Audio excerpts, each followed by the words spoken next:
is a lifestyle. Sports cards and we live now. Jeremy Lee in the building and every guest that you ever needed. Sports cards after hours keep the hobby heated. Updates, hobby talk like you never seen it. Sports cards live and none could ever beat it. Sports cards is a lifestyle. Sports cards and we live now. Welcome to another episode of Sports Cards Live with your host, Jeremy Lee. What is up, everybody, and welcome back to the PWCC Weekly Hockey Auction Ending Watch Party. Today is Sunday. It is March the 10th, 2024, and my name is Jeremy Lee. I'm excited to be back after a week off. Let's bring out our co-host, Mr. Josh Madigan of the Hockey Cards Gongshow. Josh, I've missed you. How have you been? I've been awesome. Well, we've both been on vacation, so I assume we'll be rested up and ready to go tonight. Rested up and ready to go. Yes, sir. Yes, sir. Are you guys dropping a podcast episode later tonight, the early hours of tomorrow morning? Yeah, a total gong show, as usual. So Troy took his son. They like to go to the Twins spring training in Fort Lauderdale every year. And his flight got messed up coming back. So we had to record the podcast at very, very early. And then we realized that it was also daylight savings today. And so probably been up earlier than I have been in many years and tried to shake the cobwebs and record a podcast, but we got it done. Nice. Very nice. Well, I'll look forward to tuning into it. We've got some fun cards tonight. We're gonna do what we've been doing the last few weeks, but we're gonna do it from the beginning. Instead of picking our survivor card at the, when there's like 12 cards left, we're gonna pick it from the beginning, even before extended bidding. So we're gonna run through everything, everybody. I want to welcome everybody to the show. This is a Q&A episode. This is an episode where we like to get into the cards, talk about them, share whatever knowledge we have that we can share. And we want to hear from you guys in the chat too, because the best thing about this show, or one of the best things about the show, is that you guys in the chat educate us as well. And, there's so much to know in this hobby, so many tidbits of information that we definitely welcome that from you guys. And thank you for those of you that have been doing that all the way along so far. So, the other thing I wanted to talk about, though, Josh, before we get into tonight's auction, is really what is going on in the hockey market right now with respect to Connor Bedard and the release of Series 2 and the Young Guns in the last week or so, and just the prices we're seeing and how they compare to what we've seen in the past.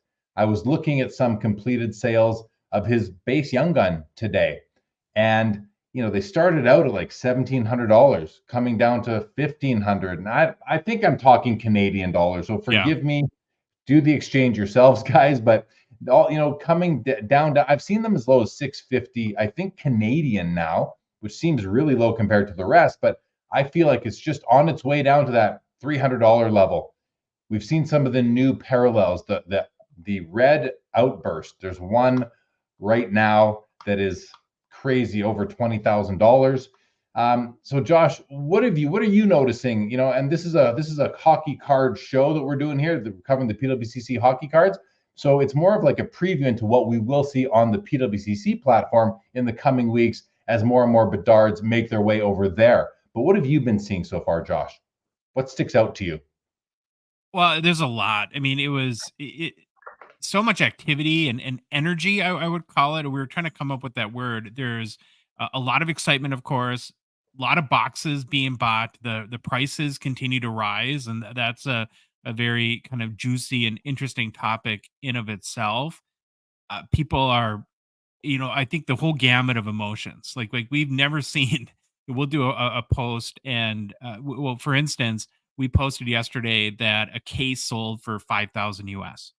And I'd probably never seen so many emotions, the range in a comments as that. And so good, bad, or indifferent, it's got everyone fired up. I think the prices are completely unprecedented. There's nothing to compare to this. I told you right before we started recording, the first clear cut of his that sold was the most ever paid for a Young Guns clear cut of any player raw ever.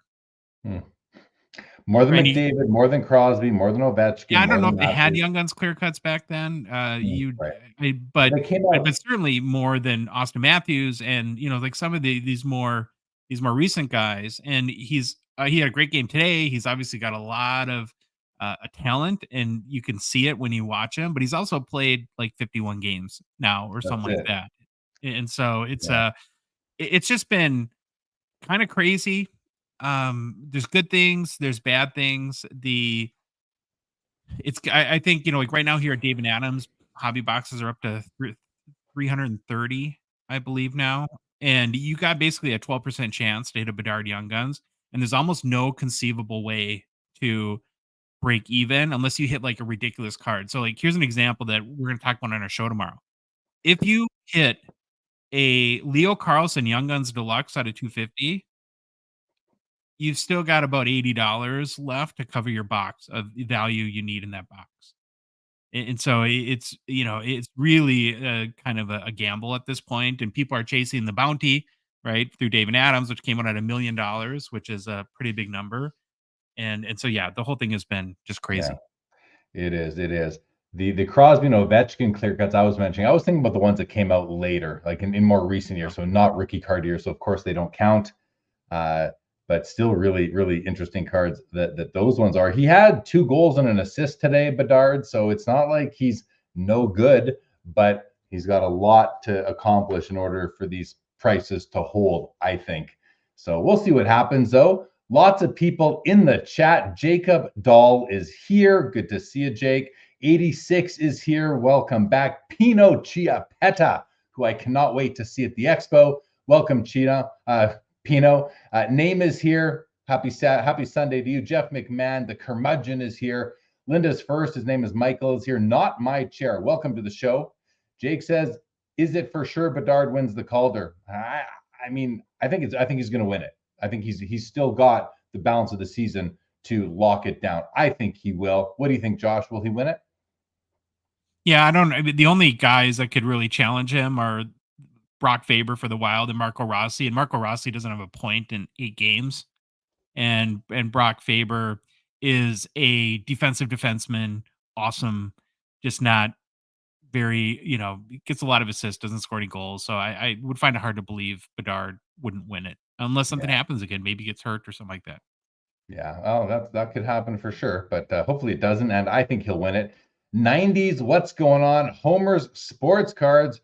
Are we a year away from Rempe, Young Guns and Autos? Yeah, at least that. JP, thank you. Good to be back. Good to see ya. Michael says clear cuts came out in 16-17 for the first year. Craig's Cards, what's happening? Andrew, welcome back. Happy Sunday to you. And Bedard's got the Calder. The media votes on it, and they love him. Yeah, exactly. Exactly, Michael. I agree. Laura, what's happening? Good to see you. Welcome to the show. I'm just Ken Song, dedicated to the show. Great. Okay, well, let's see what we got going on here, guys. On the auction tonight, we're 22 minutes away from all access bidding. We've selected 44 cards to focus on tonight, starting with the checklist, the 1964 Topps Tall Boy checklist. We've looked at this card before, Josh. I'm so enamored by it. It's that I would like to blow that up and have that hanging as a poster in my office, or a nice picture like the ones behind me. Actually, we have a Gump. I thought these were 2 interesting cards from the Bobby Orr year, the 66 Topps. Yep. 2 Hall of Fame goaltenders, both in PSA 4 VGX holders, the Gump Worsley and the Terry Sawchuk. I'm actually going to open these up briefly, guys, because I just want to, they're both PSA 4s. You look at this Gump Worsley, and corners aren't great. It's off center to the right. It's got a pretty touched up top edge here and bottom. Then let's look at the Terry Sawchuk. It's just a way better card. The centering on this card is basically perfect. Top edge is so much cleaner. Bottom edge has some issues, but it's still cleaner, and the corners even look better. So that's a PSA 4. This is a PSA 4, but in my mind, this is a far superior card condition-wise. Of course, they're different cards, but and look at this. They seem to have both been, these were submitted by the same submitter. So the grader was able to grade these cards likely back to back. They're one serial number off from the other. If you look at the bottom right corner, that 826498856, and this ends in 855. So interesting how they both are probably technically within that grader's, assessment of what a PSA 4 was, at least on that day. But this Sawcheck is such a dominant card in my mind compared to the Worsley. And the checklist, it's a PSA 5. It does seem to be off center, but most of these tall boys are. Just a beautiful card in any event. Josh, let's get your comments on these, and then we're going to scroll through and pick our survivors. We're going to jump right into that. I agree with you. I think the Sawchuck is a nicer card. It's hard not to be infatuated by the 66 top set. It's so iconic because of the Bobby Orr rookie card. And I think as far as a PSA 4, we talk about this all the time. When it comes to vintage cards, you buy the card, not the grade. There's going to be an ocean's, worth of difference in between PSA 4s. You're going to find some probably pretty bad ones and some pretty awesome ones. And I would, not having looked at all the PSA 4s, I would be, pretty confident that this is probably one of the better ones.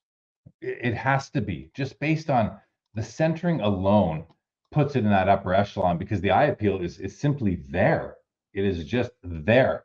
So yeah, I think that's the key too, Jeremy. What you just said is eye appeal. When it comes to vintage cards, to me, that's, I guess, how my process or my thoughts on them has shifted over the last year. Is really I look at eye appeal first and then grade second. Well, I'm glad you've been listening then, man, because that's what you need to be doing. Look, I said it last night on Sports Cards Live. We need to make sure that we agree with the grade, not the other way around. Don't let the grade convince you. You need to be convinced that the grade is appropriate. Question the grade. It's just with the amount of inconsistency we've been seeing for the past few years. You have to do that as a card collector, as a buyer of sports cards. Guys, I'm going to throw into the chat right now the referral code, the affiliate code to bid on this auction. I'm putting it in right now. So I'll ask, if you are bidding on any cards tonight in the auction, please copy that link from the chat, paste it into a new browser, and that way Sports Cards Live will receive a small commission if you do purchase any cards through that link. I'll be very grateful. And again, as I've said in prior weeks, it's not a very big commission by any means, but it does indicate to PWCC that we are doing something special here. So thank you for that. Really appreciate it. Again, copy and paste that link if you can't click on it directly. Okay, let's go back. Let's just kind of scroll through, Josh, and get an idea for what we got. We have a Dryden rookie O-Pee-Chee, the first-year Stadium Club Yager. We've got a center spotlight from 94 Flair Gretzky insert PSA 10. And again, I'm looking for my survivor card, guys. What card do I think will be the last one standing out of the 44 that we've selected? And if you guys in the chat want to play along, please go ahead and do so. I'm also going to point out my favorite cards here, because one of them is in this row. It's not this Crosby out of 25, nor is it this Crosby out of 50. It is this Bowman Chrome Gold Refractor Ed Belfour PSA 10 Gem Mint. These cards are so nice, and they are out of 50. So that's one of my favorites. We've got a Crosby auto from Upper Deck Ultimate, a second-year Crosby card. We got another Crosby Extreme SPX out of 25, and an Ice Medallion from 2008 Ultra PSA 7, numbered out of 100. Some fun Crosbys here. Lots of Crosbys. Lots of fun Crosbys. Another Crosby. This is the Ice Medallion from 09 out of 100, PSA 10. Listen, guys, this card here, this card here, numbered out of 50. These are all, they're rare. They're rare because they're out of 50 or out of 100. They're in good grades for the most part. This is a 7, but even still, these aren't cards that we see a ton of. So I think that there are some cool cards in the auction tonight. This is my favorite right here, the Fleer Showcase Platinum Medallion, numbered out of 25 from 2013, Crosby. It's a PSA 9. It's a Pop 2, one graded higher. It's at $62. This so far is my favorite card of the auction, followed by the Belfour. But let's keep on. Oh, we have the Gretzky Jambalaya, of course, in a PSA 8 from 2013 is another great card. We have a Lemieux. This is from Dominion. It's a jersey snap button card, 1 of 1. It's at $320. We'll take a better look at that. Here's a Lemieux Red Prism from 2013 Select out of 35 in a PSA 10 holder. And my other favorite card of the auction is this one right here. 2014 Fleer Ultra Platinum Medallion, Sidney Crosby, PSA 9. I've owned some of these cards before. They are just really nice in hand with the background, the ice medallion words in the back there behind him, and a nice blue kind of hollow foil for the numbering and the border down here, as well as the lettering in the background. So that's my second favorite card of the night behind the one right above it, the platinum medallion there out of 25. We've also got a beautiful dual scripted swatches, Sakic and Forsberg, a McDavid rookie year exquisite auto out of 149, and an Ovechkin PMG red from 2016 in a PSA 8 holder. So again, everybody, try and think, what card will last the longest tonight? Josh, I hope you're taking some mental notes. We got a Matthew Tkachuk PMG red. We have a Austin Matthews Young Guns rookie card, SGC 9.5, and a Sebastian Aho exquisite patch auto, graded an 8, numbered out of 50. Aho's a great player. That's a nice looking card. We have a Kane, Patrick Kane, Emerald Surge. We have a high gloss Draisaitl from 2018, numbered out of 10, PSA 9, and an exclusives Crosby from 2019, numbered out of 100 in a PSA 9.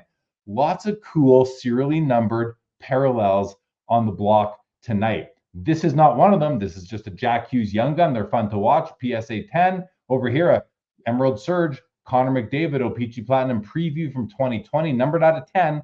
And then another Draisaitl. This is the exquisite patch auto. These are numbered out of 65. It's graded an 8.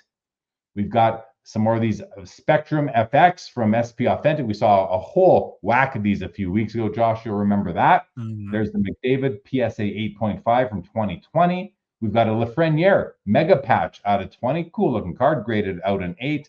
And a President's Choice game-used stick rack Yager, numbered out of 10. I don't know that we've ever looked at a President's Choice card before, but this is a Yager. One thing with President's Choice, you got to just have a look at the designs. They're very pixelated. It's a low quality production as far as the surface imaging goes. You can't really zoom in and stay sharp on the images on President's Choice cards, but nonetheless, it's a nice stick piece in there for the Yager. Couple of big man on ice die cut golds. We got the Draisaitl and the McDavid, both graded 8s, both out of 96. Fun little inserts. They float around a bit in that holder, but still fun die cuts. And a Jambalaya Achievement McDavid PSA 9 from 2021 metal. We've got a Draisaitl Jambalaya from 21 metal, a Ovechkin Platinum Portrait Achievement PSA 9, Pop 9, 9 graded higher. And another of my favorite cards from the auction is this extended series Ovechkin Record Collection PSA 8. It's the gold version, numbered out of 250. It's at $22, and it just got a bid as we are looking at it. These are just nice cards with the gold, shiny gold. Austin Matthews Seismic Gold preview from Platinum 2022, numbered out of 25. It's a PSA 9. We got the McDavid Emerald Surge preview again here. We had one above from a different year. This is the 2022. I think we had the 2020 above right over here. So a nice opportunity to pick up 2 McDavid Emerald Surge previews out of 10 if you'd like to knock those off your list. And we have a Brock Faber Young Guns Outburst Silver, authenticated by MBA. Thought we'd watch that for our friends from Minnesota. And the last row, the Artifacts Rookie Redemption will turn into a Connor Bedard right there. And then the Bedard Game Dated Moments Silver from Upper Deck 2023, graded at PSA 10 at $130. The Artifacts Redemptions at $500. That's our run through the cards that we're going to be watching tonight, everybody. We'll get into them in more detail. We are 10 minutes away from all access extended bidding. I put the affiliate code in the chat. If you are bidding on any cards tonight, please click on that, copy, paste it, whatever you have to do, and bid that way. We greatly appreciate it. Josh, we ran through a bunch of cards right there, all 44 of them. Was there anything that stuck out to you as a possible survivor candidate? I'm going to go with the 71 Dryden BGS 8.5. This one right here. It just feels like a card to me that people are, it's really, it's centered very well. I haven't done an in-depth analysis, but it just looks like a really nice copy, and it's a tough card. Well, let's take a look. First of all, it's in a BVG holder. This is not a sheet cut card, so no reason to be fearful of that here. This is definitely a pack pulled issue. The edges look how you want them to look. Top corners look just fine. Josh mentioned the centering, and I mean, it's basically, it almost appears to be perfect. I don't know. It might be, maybe it's a little bit low. Side to side, it looks perfect. Yeah. Perhaps it's a little bit low, but I mean, again, that's a perhaps. It's still very, very nice. I'm actually wondering why it isn't graded even higher. Now, I say that not thinking it should be. I can't see what's going on. We're only looking at this in 2 dimensions here. I can't tell if there's a little bit of fading going on in here, if that's just something to do with the light. I'm not sure, but this is a very nice copy. Actually, look at the Canadiens logo seems to be, and I'd have to look at others. I've never really noticed this before. It seems to be a little bit light with some snow showing through, but that could be the case with most of them. I don't remember. I'd have to go look at more. But this is an 8.5 O-Pee-Chee, and I think it's fairly graded, if not conservatively graded, would be my thoughts on this one, Josh. But yeah, so that's Josh's pick for the last card to survive tonight.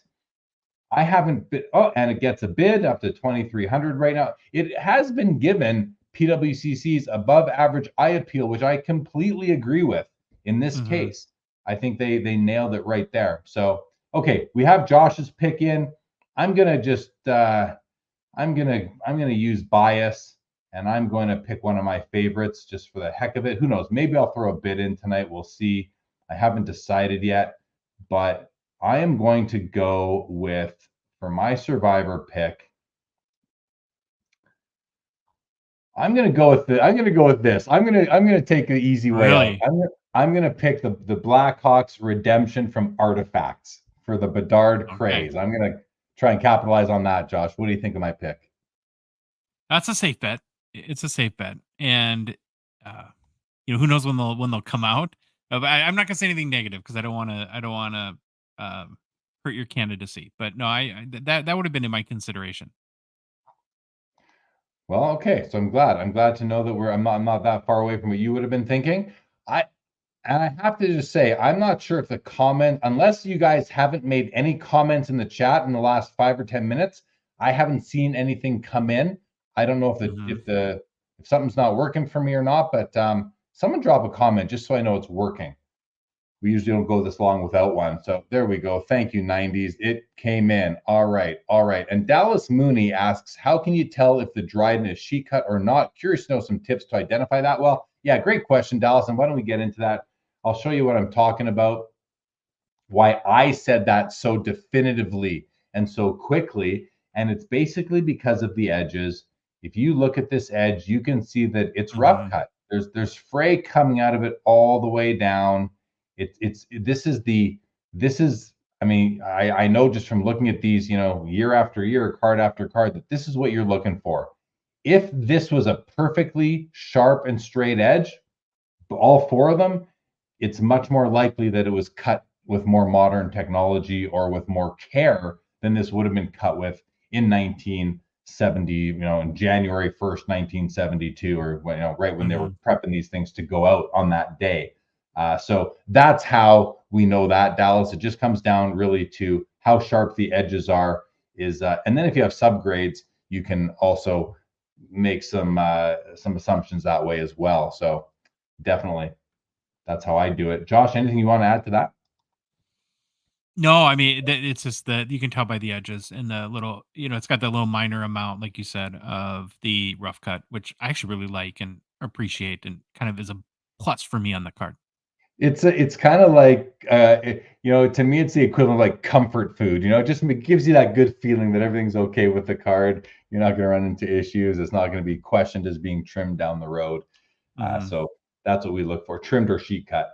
Okay, guys, we've got the next card here. I mean, I remember this card so well, Josh. I remember when Stadium Club first came out in baseball, and the cards stuck together a little bit because of the photographic finish of them, and they were kind of groundbreaking at the time with the full bleed images. and the Kodak logo was on the packs of these things. And Hockey came out shortly thereafter, and they didn't disappoint. And I mean, look at this beautiful Yager. It's a base card, guys. It's simply a base card, but it's a 91 Stadium Club Yager. Population 26. That's only 26 people can own this card. I mean, I think there's probably 26 people that would want to own this card in a PSA 10, but it's not a rare insert or anything like that. It's a base card from 91, from the junk wax era. But it reminds so many of us about those times. And I was just happy to see it here in the auction. We're at $26 on that one. And then the Flair Center Spotlight Gretzky, an insert.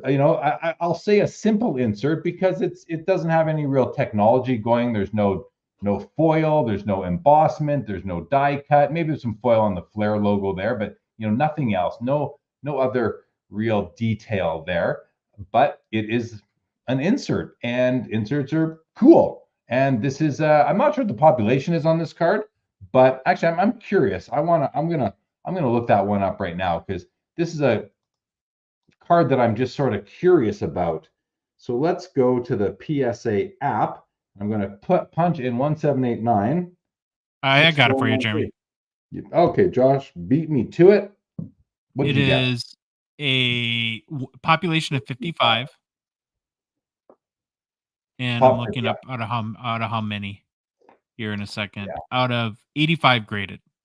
55 out of 85, so better than a 60%, maybe 70% or so gem rate. But it just goes to show not a lot of these have been graded. And I'll also tell you, I'm sure I've seen this card before, but I don't remember seeing this card before. So, we're still, doesn't matter how long you've been in the hobby, you can still discover new cards to you. And this would be one of them. That is partially why I'm intrigued by it. In any event, $27 for a Pop 55 94 Gretzky insert from Flair. Pretty cool right there. I have a question for you about the Gretzky real quick, Jeremy. And it's more of like a general question. Do you see, so it seems like that when you look at 90s hockey, there's, probably all 90s sports cards. There's a pretty definitive line starting in 96 where things get a lot more interesting and probably valuable. Do you see the early part of the 90s ever catching on? Because there are some kind of neat cards. It just doesn't seem to have that same gravitas or effect on the hobby as the later 90s cards do. Yeah, I mean, as an era overall, being that first half of the 90s, like the end of the junk wax era, and where it starts to trail off, I don't think so. But I think it had its run up during the pandemic, and a lot of people got back into the hobby who were collecting as kids back in the early 90s. So I think that's why it had its run up.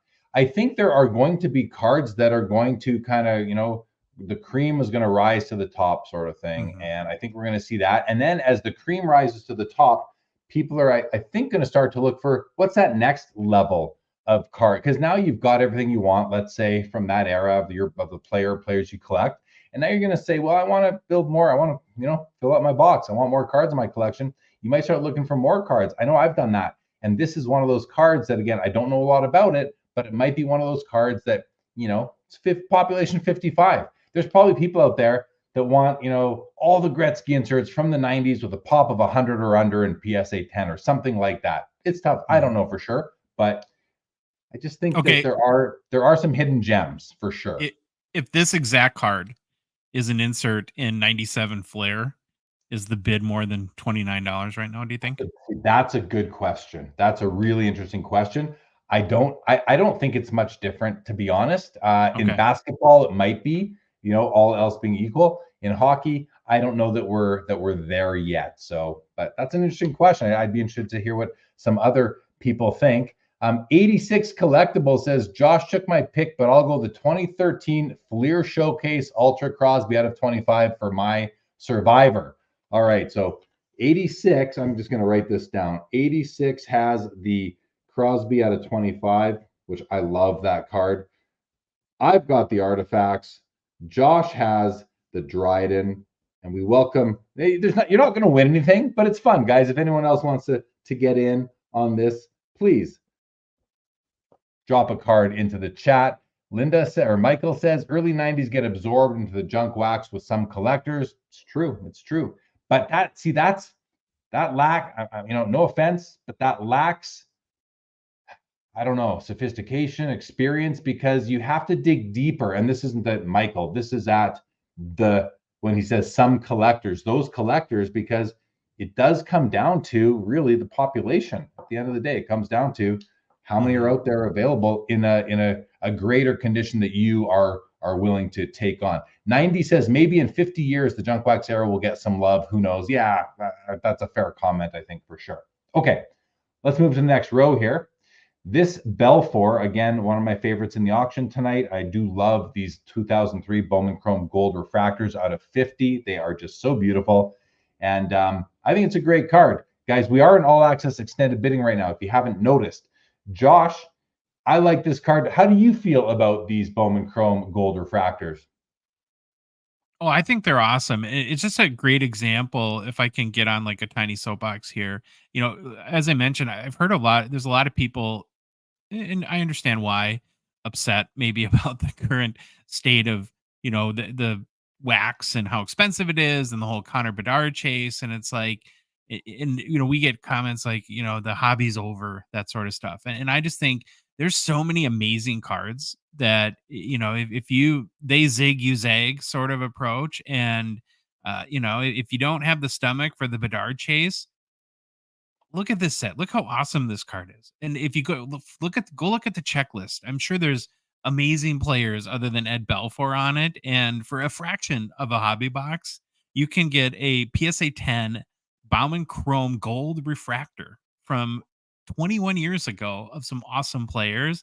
And I think be really happy with what you get and enjoy those cards too. And so this is just a great example to me of all the little treasures that you can, and I'm sure that you feel this way too. You've been doing this so long that, and there's so many nooks and crannies and kind of hidden gems out there that it keeps your attention for decades.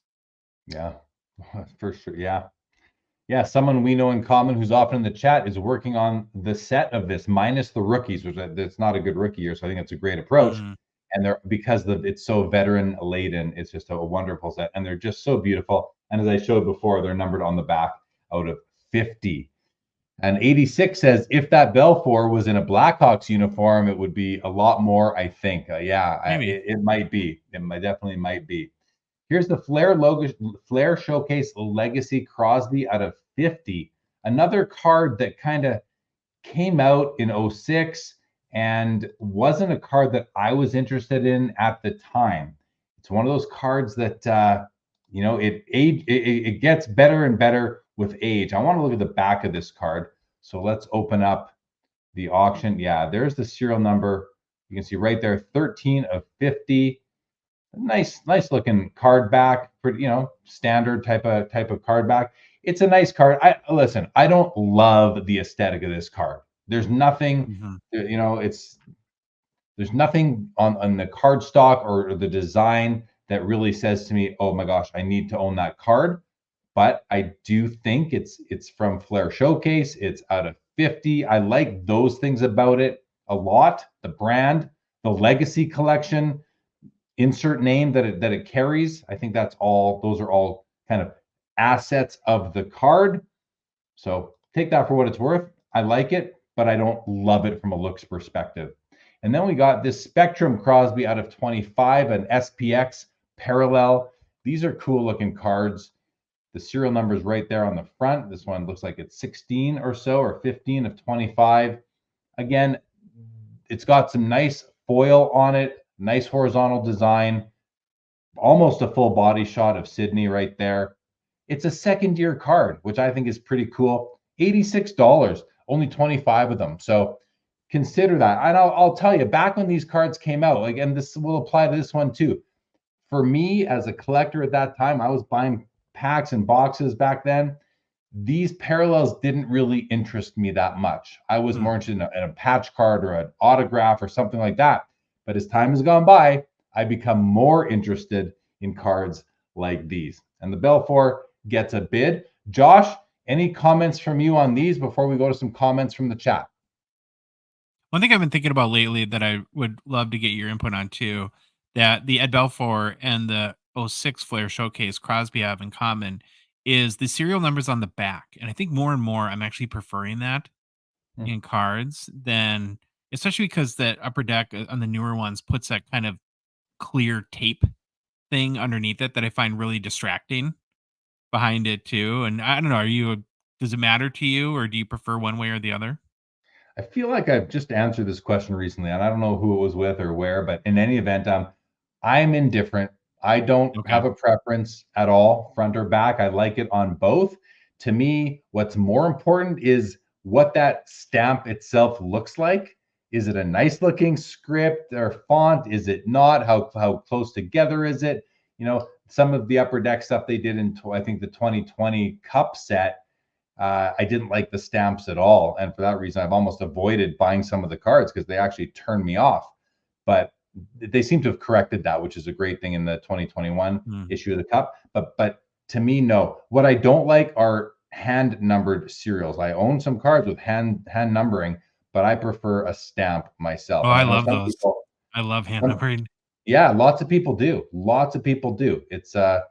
And I don't mind them. I have some. It's just Yeah. I prefer, but I don't dislike them at all. I've got several in my collection. So, all right, let's go to say hello to Phil, the loud collector, guys. Check out his YouTube channel. 86 says the babyface Crosby reminds us of him first coming into the league and what he's done. That's probably why you love it more as it ages. So 86, I hear you, and I think that's a good sort of assumption as to why, but it's not the reason. It's not because of the player. It's more the scarcity of. It's more of like an alternate to the simple base cards, and being able to say, listen, you can collect 2006 SPX if you want. Go get the base set, put it in a binder. It'll probably cost you $10 for the whole base set. But if you want to do that base set in a more limited run, a parallel out of 25. Only 25 people can build that set together. It's kind of like the way I collect Cup base patch parallels. I bought a whole bunch of from PWCC in November, December there. I could collect the base set of the Cup every year. They're numbered out of what, 199 or 249, whatever it is. I could collect that base set, but going for a set where every card's out of 10 is way more challenging and more fun. And those patches just add that extra element that I crave when I'm collecting cards. So, great suggestion, 86, but I think it's more the cards themselves for me.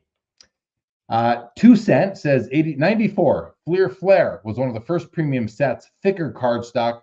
Packs were mini boxes. I think packs were about $5, which was unheard of back then. See, love this. Love that 2 Cent is giving us some information and helping educate us on that stuff. And because I had a feeling it was a thicker stock, but I wasn't sure, so I didn't want to say it. But I'm thanking you, 2 Cent, for affirming that for me. Andrew says handwriting is a nice extra touch, so he's vote towards hand-numbered serial numbers. And Top Shelf, welcome to the show, guys, says, I'm with Josh. Love the upper deck buyback autos with handwritten out of numbers. Yeah, lots of people like the handwritten serial numbers on cards. All right, let's keep on rolling here, guys. 22 minutes left in this first level. If any card you're looking at has the ticking time in reddish orange here, that means if a bid is not placed on it, that card will end at the auction in 22 minutes. All right, a Crosby second year Upper Deck Ultimate Collection autograph. This is a card that I have owned several times. It's one of my favorites as far as an early Crosby auto goes. I think it's just a beautiful design. I love Josh. I love how they have that area for the autograph and how Sydney, his autograph fills it in beautifully. Yep. I think it's just a great looking card. You got the gold foil, you got the accents coming down the side here, ultimate signatures in gold, the ultimate logo in gold right there. Early Crosby auto on card. Doesn't get much better than that for a simple auto of Crosby. It's a PSA 8. I'm a big fan of it. What do you think of this one? Yeah, I love it. I love the auto. And again, I love how when there's auto cards that they design a specific spot on the card for the auto to really bring it in focus. And of course, it helps that he has such a nice signature as well. Okay, I got to ask you this because I know you're kind of a Crosby guy. So they trade Gensel, and it's hard not to take that as a rebuild mode.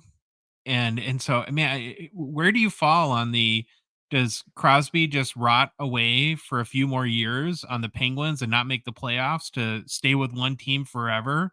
Or should he go to, like, everyone wants to, or some people want to go to the Avalanche to team up with his buddy Nathan McKinnon? It just seems like a really sad situation right now for Sidney Crosby, and I'm kind of bummed out by just how poorly they managed the team to not. When you have an all-time great like this, I think you have a responsibility to be competitive. Yeah, I mean, it's a tough situation. I'm a huge fan of Sidney Crosby. I want him to be successful all the time. I don't want him to win the cup every year, but I want him to be successful all the time. And yeah, that Gensel trade is shocking because Gensel's a great player. They've been playing together for so long now. I was saddened by it. Not surprised, but saddened. He's a point per game player this year. You don't trade point per game forwards if you're trying to make a legitimate playoff push and be competitive for a Stanley Cup. So it feels like it's the start of some sort of rebuild, some sort of retooling process that they're going to go through in Pittsburgh. So then to the question, what happens to Sid? So yeah, it would be tragic to see him spend the next, however many more years he has. He could probably play 3 or 4 more years. Is he going to play and just mentor the young players on that team? I don't know. Maybe. I'll say this, though. I almost would hate to see him on another team because I like players who play their whole career with one team. I have so much respect for that. I love that. But is that enough for me to say, don't go play on Colorado and win a cup with McKinnon and Makar and Rantanen and all those guys? I mean, I don't know. Part of me feels like seeing him in Colorado would be rejuvenating, right? Especially if there's nothing going on in Pittsburgh, it might be really good for the sport to put him on a winning team again. I don't know. I don't know. It would be sad to see him leave Pittsburgh, Yeah. But let's face it, Gretzky played for other teams. Even after LA, he played for 2 more teams, kind of looking to win a cup.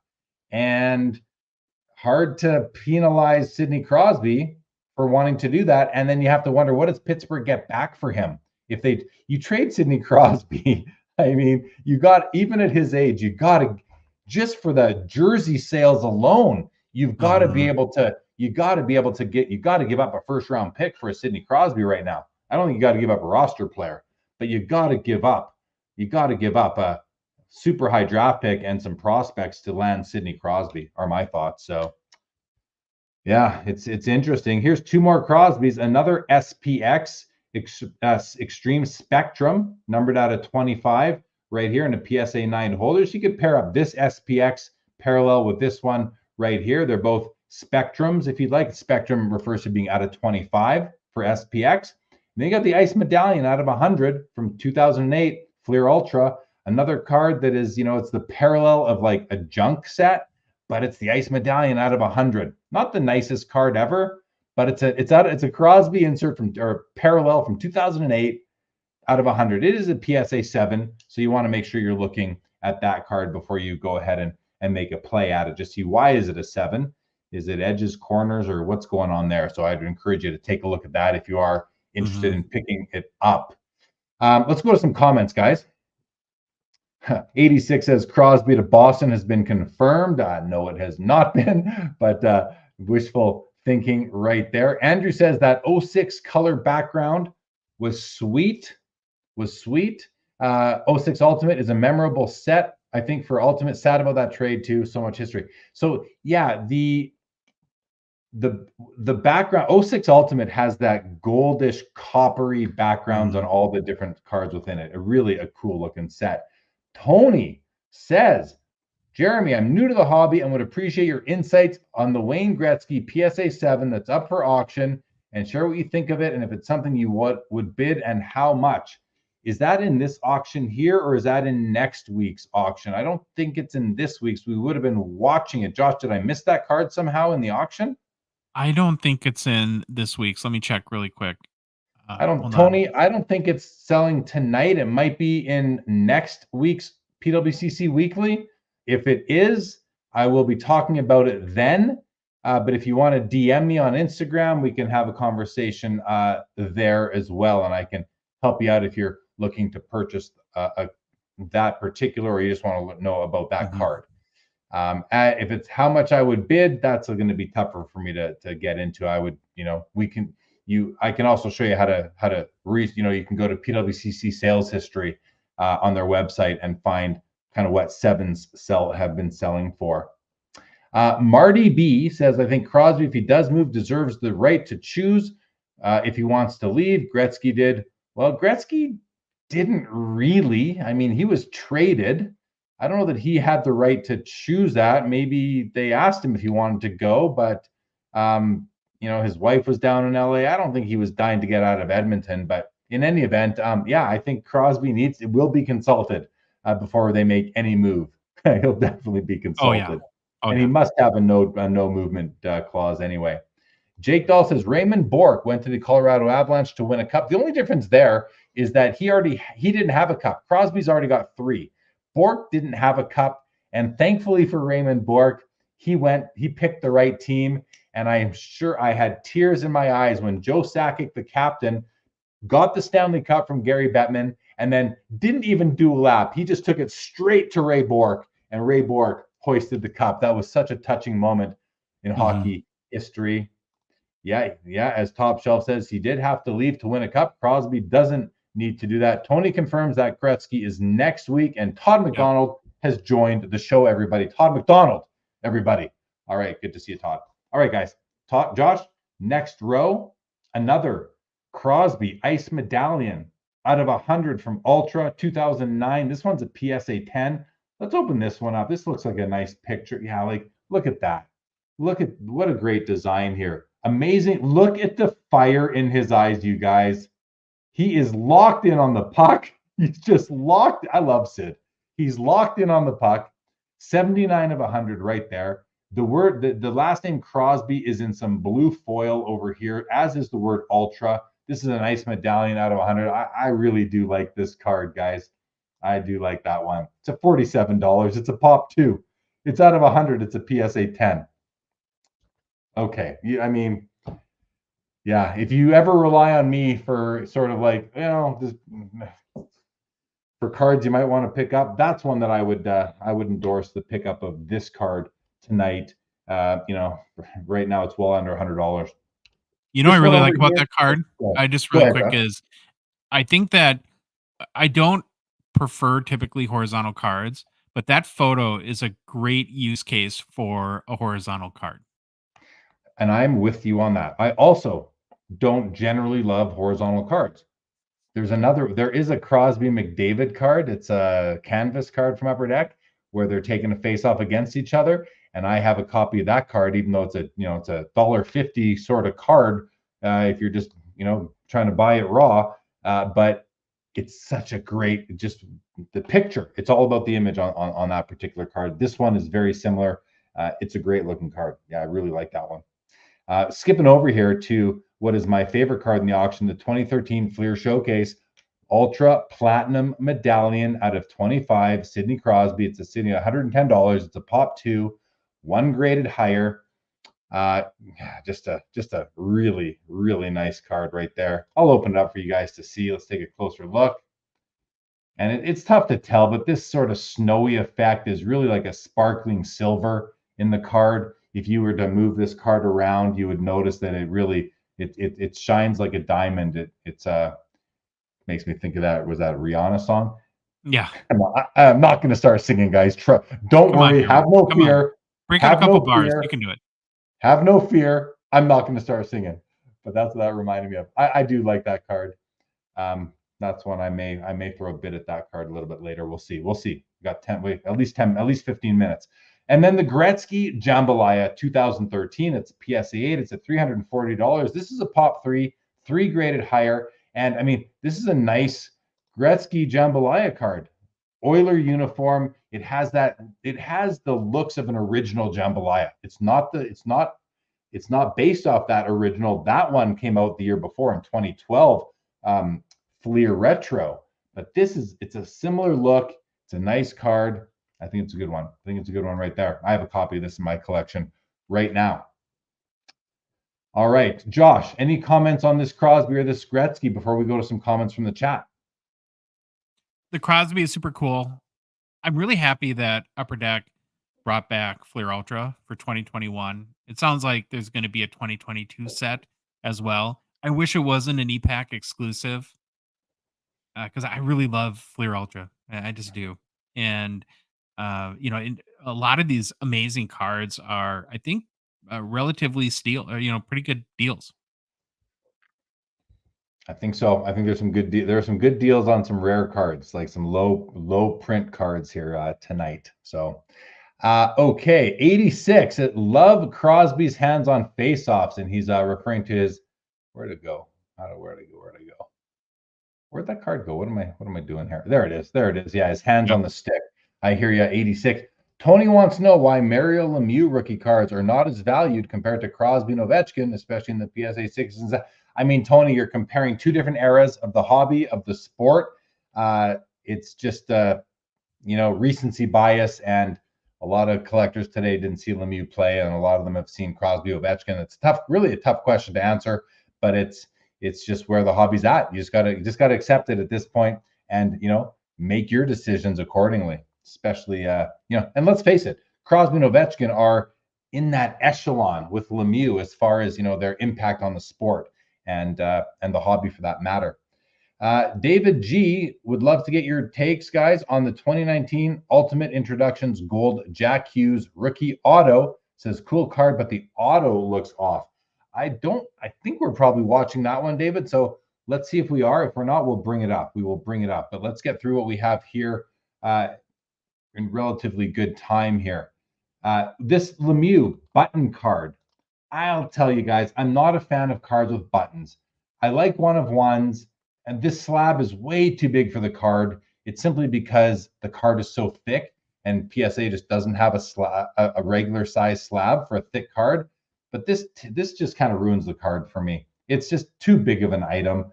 How do you enjoy this? How do you store this? It just doesn't fit with the rest of your cards once it's in this slab. It's just not good for the card. But if you are simply not worried about what is holding it and you really just want to own the card, then you got a 1/1 Mario Lemieux from Dominion. Only was around a couple of years, and it's got the button. But again, buttons don't do it for me as far as memorabilia in a card. Josh, 1/1 does it for me. Mario Lemieux does it for me, but the button doesn't, nor does this holder. Josh, what are your thoughts on this item? My initial thought is it's wild to me that a Mario Lemieux 1/1 from a licensed product is this inexpensive right now. But then, just like you said, you look at the card, and I don't love buttons either, but it's the placement of right over the Penguins logo. It looks weird. It looks like a bad version of like Iron Man's like chest heart thing, right? Where, it's such an odd. It's just a card that wasn't, I don't think, designed very well. And you're right, the holder is weird. The grade doesn't bother me because it is a 1/1. It's a super thick card. You just assume the corners are bad and the edges. It looks like it's got kind of a terrible sleeve over it too. Terrible. Which kind of crinkled at the top. I think the first thing I would do if I bought this card is crack it out, and I bet you the value would go up. I honestly think so. Yep. I agree. This is a disservice to the card. I believe a disservice to the consigner to have it in this holder. They probably did it themselves, but I just would definitely crack that out myself. And then, and the funny thing is, then you can send it back. Maybe it's an 8 next time anyway. So you just never know. Tom Newman says, that's my card. Y'all are being rude. I don't believe you, Tom. I don't believe it's your card, actually. But if it is, then I apologize. But anyway, let's keep here. Here's a nicer Mario Lemieux card. This is the 2013. It's from the same year. Select Prism Red, PSA 10, only 35 copies. Now that's a nice looking card right there. That's a nice looking card. Serial number will be on the back of this one out of 35. It's a pop 1/8. Like I would want this card, every day of the week over this card here. I don't care what the price is. I don't even want this card in my collection. Like this card just wouldn't. I don't even. I'll take it for free. but I'm not adding this card into my collection. This one, yes, I would add this one to my collection. It's very nice. I think this is a way nicer card than that, even though it's out of 35. The 101 is cool, but not with a button, and it gets a bid. Good. Maybe the more we poop talk it, the more bids it'll get. Who knows? I do like this one though quite a bit at $185. And then I love this card. Let's open this one up, guys. Oh, let's go the other way because we're not going to get the 3D look. So let's open up the image alone, and you can see it says medallion, medallion, medallion across the back several times in this blue foil, just like the serial number here, the word ultra, this accent down here, this design element down here underneath, sort of a border. The words Sidney Crosby and Penguins are all in that same blue foil. This is now this is Josh. This has that issue you were talking about where you said they kind of put something under the serial number. Is that what you're talking about? You see that rectangle around it? I hate that. It drives me crazy. So I'd much rather have the number be on the back, and because I just find that so distracting. Yeah, so doesn't bother me. It doesn't bother. I actually kind of like it, which is one of the fun things about this hobby. We all have different tastes. I find that it kind of frames the serial number a little bit. It makes it more prominent. I don't mind it. So I do love the card. $39. It's a PSA 9. It's a pop 1, only 3 graded higher. I'm gonna throw in a bid. On this one. You all can watch me, just because I like the card. I mean, and if I win it, I'm going to it'll get crossed over to a tag slab anyway. It'll look so much better in there for me. But there you go. You can outbid me if you want. Please don't. I'd like to take it home for $49.20. All right. Any comments there? You just outbid me. Oh, you were bidded on this card? I think so. Oh shoot, I didn't know you were bidding. That's all right. The hosts of the show are in a bidding war on this card. Well, if you want to outbid me, Josh, I'll back off. You go ahead. Seriously. No, it's all good. All right, guys. Dual scripted swatches, Sakic and Forsberg, numbered out of 15, BGS 9. Let's have a look at this. Autograph. So I got outbid. I just got the message. Was that you, Josh? Did you outbid me? No, I wouldn't do that. No. Well, it'll be okay if you did. You bid first. The Forsberg auto, it's okay. It's a little sketchy here. Not like this is what happens with scripted swatches, but there's just a little jaggedy. And the Sakic auto, a little harder to see the gold ink on the black, a little bit on the silver there, but still a really cool card. BGS 9, mint condition. The McDavid exquisite auto rookie out of 149. That autograph looks really good from there. Let's zoom in. Yeah, very nice auto. Only a little streaky right there, but that happens on a lot of McDavid autographs. Number 2 of 149. I like how SGC puts a serial number on the front of the label. It's an SGC 9. The auto did grade out of 10 with SGC. It's a rookie McDavid auto, $2,200 right there. And then the 2016 PMG red, Alex Ovechkin color match, PSA 8, pop 10, none graded higher. It's a beautiful card. It's one of my favorite PMG designs after the original, if not my favorite, I think, after the original. No, I like the 24. I like the ones with the scope, with the championship, the championship PMG design on them. I think that's the 2013s. I think that is. That's my second favorite. This would be my third favorite design. But Josh, what do you think about these 3 cards? Any comments? Yeah, I have such a hard time with the scripted swatches. In theory, that is such a cool card, but the autos look just awful to me, and it's a shame that I get the concept. I mean, I don't hate that they try to. I just wish that they could find a better like paint pen or marker or something, a better technology to make those autos be more prominent on the patch. Because what the scripted swatches allows, of course, is for a dual auto with pretty big patch windows, like in this. And it's Sakic Forsberg, kind of an awesome concept. I just would have a hard time getting over the autos in that regard. And then on the McDavid, it's like for a fraction of a Connor Bedard Young Guns, you can get a Connor McDavid rookie auto. That's gonna be the new way to price out your. It's 80% of Bedard. It's 120% of Bedard. It's gonna be everything's gonna be relative to Bedard's prices as we go through the next few months, right? Any comments on the Ovechkin here? Love it. It's a cool card. I thought about bidding on that one. I didn't.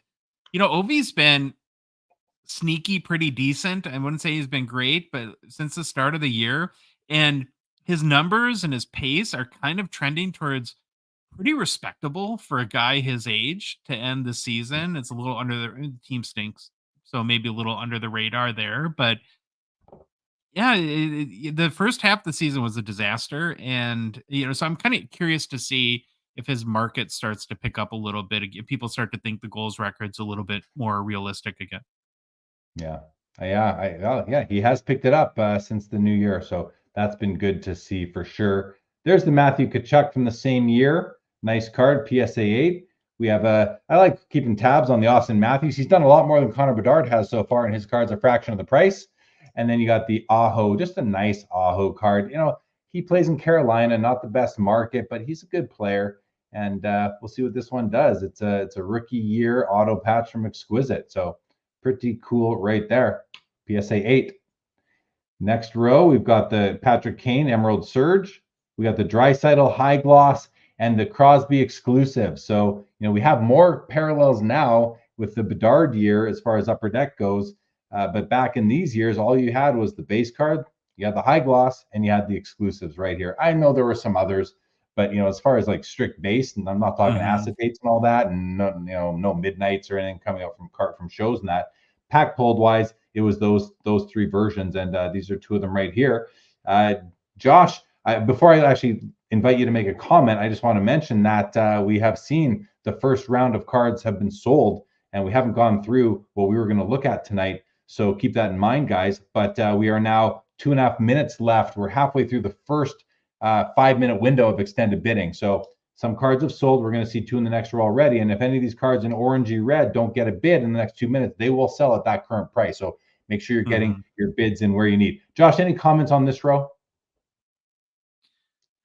Yeah, I think the Kane card is pretty cool, and it'd be nice to see him, Detroit, make the playoffs and do well. And then I've never been able to make up my mind on the exclusives or high gloss base cards from Flagship, if I really care about them or not. But I don't know.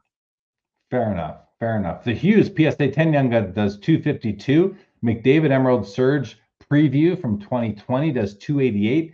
The Draisaitl Exquisite Auto Patch out of 65 is still going at $210 right now. Beautiful design right there. Nice auto, I think. Let's just take a peek at that.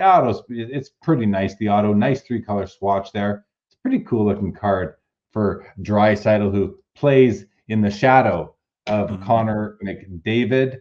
Let's see what else is left here. So this Yager President's Choice stick rack is sold for $100 or so. The Lafreniere and the McDavid Spectrum Gold is still going. These are all still going. The Big Men on Ice are each at $45 on McDavid and $26 under $45 for McDavid. Insert parallel numbered out of 96.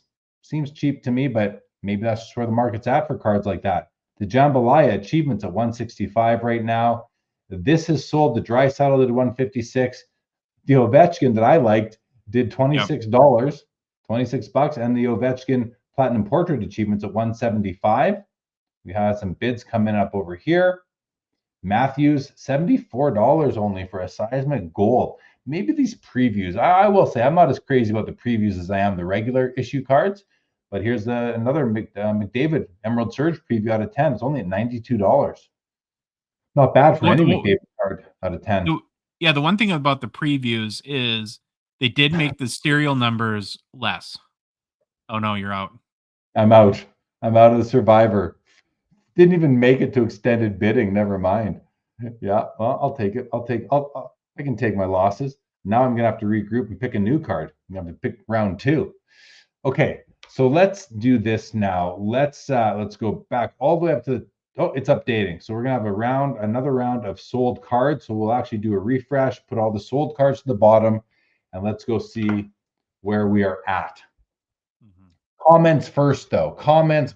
Oh, it looks like Tom Newman is bidding now too on that card. Decoy says that the bidding war has begun. That's on the Crosby Ice Medallion, or the platinum card. Sorry, the platinum, the medallion, the ice medallion. My bad. Tom Newman wasn't just kidding. Love that. Lets me know there's a nice OB credentials on another platform right now. The professor has joined us. What's going on, Professor? Jeff McMahon. My wings are slumping at the worst possible time. Yes, they are. And Andrew grabbed the Faber outburst.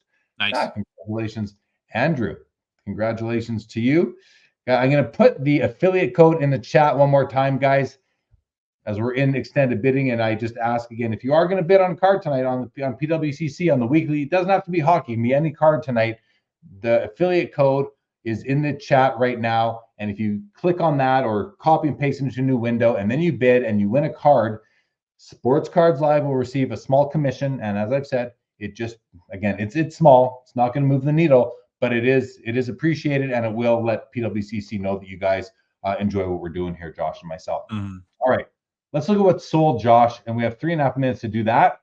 So let's see where the solds are. Here we go. The Gump Worsley sold for $38 and the Sawchuck for $44. I think that's an absolute steal for the Sawchuck. The Dryden, Josh is also out of the survivor. The Dryden does $28.80. The Crosby Spectrum out of 25 does $126. The Crosby second-year auto from Ultimate does $288, and the Lemieux Select Red Prism $222. $432 on the dual scripted swatches of Forsberg and Sakic. $27.60 on the McDavid Exquisite Rookie Auto. Again, that's about what a Bedard Young Gun goes for nowadays. I kid. The Ovechkin PMG Red does $168. Beautiful card. Aho Auto Patch Rookie does $300. Kane does $186 for the Emerald Surge. Draisaitl High Gloss $67. We saw the Hughes do $252.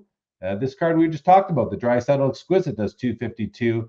This McDavid Preview Emerald Surge $288. De Lafreniere does $93. $98 on the Yager here. $31 on Draisaitl. $156 on the Draisaitl Jambalaya. $210 on the Ovechkin Platinum Portraits. $26 on the Records Collection Gold. The Brock Faber Outburst Silver does $69. I think that's one maybe that Andrew purchased tonight. The Bedard or the Blackhawks Redemption from Artifacts does $600. Actually, Josh, isn't there another redemption that would have Roman numeral 1, Roman numeral 2, Roman numeral 3? There's a bunch. There's an SP one. There's the team rookies. So Artifacts is for rookies is incredibly redemption heavy product. And so yeah, there's the Roman numeral 1. Year over year, they do the Roman numerals and then they do the team logos as well. And I wonder if this might not be the Bedard and the Roman numeral 1 would be. I don't know. I'm asking. Do you know that will be the Bedard? They do wild card ones too. So for instance, if there's like a Kevin Korchinski who they might choose to have a card this year, they would do that as a wild card. Okay. Good to know. Okay, let's go back down to the bottom. And the last card was the Bedard Game Dated Moments. Does 156 in PSA 10. Back to the top, we're getting bids, guys. We have a minute left in this window, this 5-minute window. And yes, 86 one Survivor with the pick of the Crosby out of 25. Where is it? This one right here. 86 beats the host in Survivor and has the Crosby right there as his winning pick. So congratulations. You win nothing, just pride. And there's definitely value there. All right, so back to the top, the checklist now. We're at 200. It's going to go. Yager's going to the next level. So is the Gretzky insert. Yep. Everything's going to the next level here, guys. They're all in green. Same with these three. They're all going to the next level. Everything here is going to the next level. I did put in another bid while I kind of discreetly, but I got outbid again, it looks like. And just the Tkachuk. If Tkachuk does, let's see, anything else red? And this McDavid over here. 11 seconds for a bid to come in on McDavid and Tkachuk, or those two are going to be our sole. Oh, Tkachuk makes it. And McDavid makes it. I don't think we lost any cards in this No. window. We did not lose any cards in this window. Nope. I don't think Everything so. is still going. Everything is still going. Can we go back to the Ken Dryden real quick? I was just We, looking that we up on. can, but you know what I want to, you know, I think we should do is we were asked to look at one of those. David G asked us to look at the Hughes. Let's do that first, if that's okay, Josh. Okay.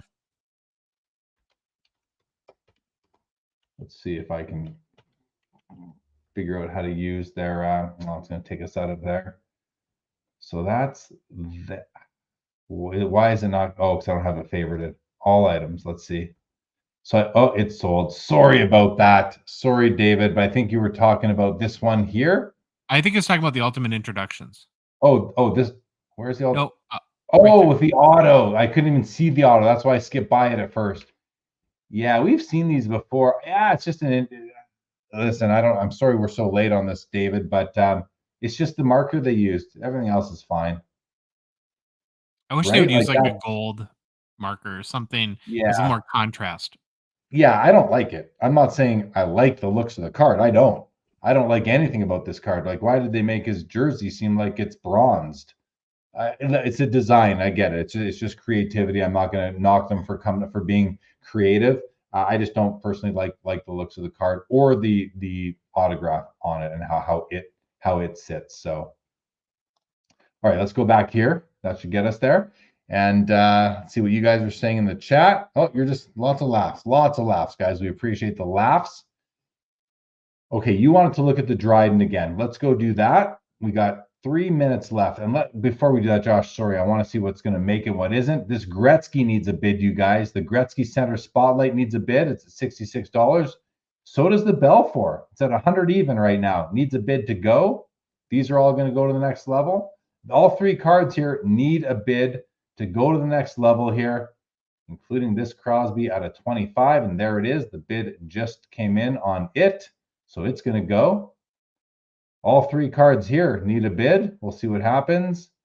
And the McDavid Achievement Jambalaya needs a bid, as do the Matthews Seismic Gold and the Emerald Surge Preview Connor McDavid. Okay, Josh, with that, let's what's got a bid here? Oh, I think I think the math. No, well, must have been the Lemieux just got a bid. It's up to 470 now. All right, you wanted to see the Dryden. Okay, what would you like to talk about here? Well, it's sold for $2,800. Last sale of this card at a BVG 8.5 was in March of 2020 for $555. And all-time high is actually 605. So I think it's probably a pretty low pop count at 8.5, but that's a huge number for this card based on grade. And if you look at any 8.5 from any grading company, including PSA, it's the most paid for all-time high in a PSA 8.5 was 2,451 in April of 2021. This is so this is because I think it's because it's very strong for the grade, and that's nice to see. It's nice to see that bidders aren't just being held captive by comps and by grades. This is, like we said, this card, it's hard to understand why this wasn't graded higher. PWCC agreed that it's in the top 30% of cards in this grade. And so I like to see that. I like to see the hobby kind of trying to take control back from just comps and the grading companies, which is, tough to do. Not My Chair said, I won like $400 worth of auctions and used your link. I hope it helps. Not My Chair. Thank you very much. Greatly appreciate that. And I hope it helps. Hopefully it worked. So thank you so much. Andrew says that Austin Matthews is a steal. Is he talking about the Seismic Gold for 84, or is he talking about the Young Guns SGC 95 at 500? I have to think, Andrew, that you're talking about the Seismic Gold preview here for $84, but I'm not 100% certain on that. But that's what I think you're talking about. Josh, anything else here that's kind of sticking out to you that you want to touch on? It's just I keep thinking about how it's kind of a Crosby auction. That seems to be the theme. A lot of kind of cool inserts, a lot of cool playing names cards. Not a lot of them are rookies. And I've said this before, not trying to be a broken record, but one of my favorite things about this auction and doing the show is just the variety that we see week to week. It's not the same old Connor McDavid Young Guns over and over again, kind of, Yeah. which is probably best for us because it gives us variety to talk about. But Yeah, totally. No, there's always something fun to talk about here. Then the chat's always so helpful and great, and so we thank you guys as well. So the Gretzky center spotlight insert, PSA 10, pop 55, sold for $80. I think that's sounds. I'm not going to argue with that. Sounds good to me. And I think if you bought that card, you're feeling pretty good about it. I definitely think you're feeling pretty good about it right there. We need bids here. We still have three windows left, including this one of 5 minutes, and then we're into the 1 minuters. So it'll start going a lot faster. We're gonna look at that. Belfour did get a bid up to 105. We need more bids on that. The Flair Legacy Collection Crosby is at 1.25. And the Crosby Spectrum here just got a bid up to 52. The Ice Medallion 37. This Ice Medallion's at 82 and just got another bid. Nice to see. 440 on the Gretzky Jambalaya. 170 on the Crosby Platinum Medallion out of 25. Great card. 86 collectibles. That's the card he picked for Survivor. He might have picked it right till the end right there. Use a 470. I'm outbid on that card, Ben. It's still going. I think I was in at 60. It's up to 74 now and still going strong with bids coming in. So we sold the Kachuk PMG Red has sold for $55. The Austin Matthews Young Gun, which is what Andrew was talking about. He said that Matthews is a steal. I asked which one. He said Young Gun, and it sold for $600. But he says disregard it bumped up. What was that before that you thought it was a steal, Andrew? Because $600, that seems fair to me. I think it was at $400 earlier in the auction, if I remember correctly, something like that. Got it. Okay, thank you. All right. And the McDavid Jambalaya Achievement PSA 9 sold for $228. Andrew said it was at $500 when he was making that comment. Thank you, Andrew. And the McDavid Emerald Surge, $115 for a McDavid O-Pee-Chee Platinum Emerald Surge out of 10 in a PSA 8 sold for $115. That seems really cheap to me, actually. But maybe people are, I like Emerald Surge when there's one Emerald Surge per player per year.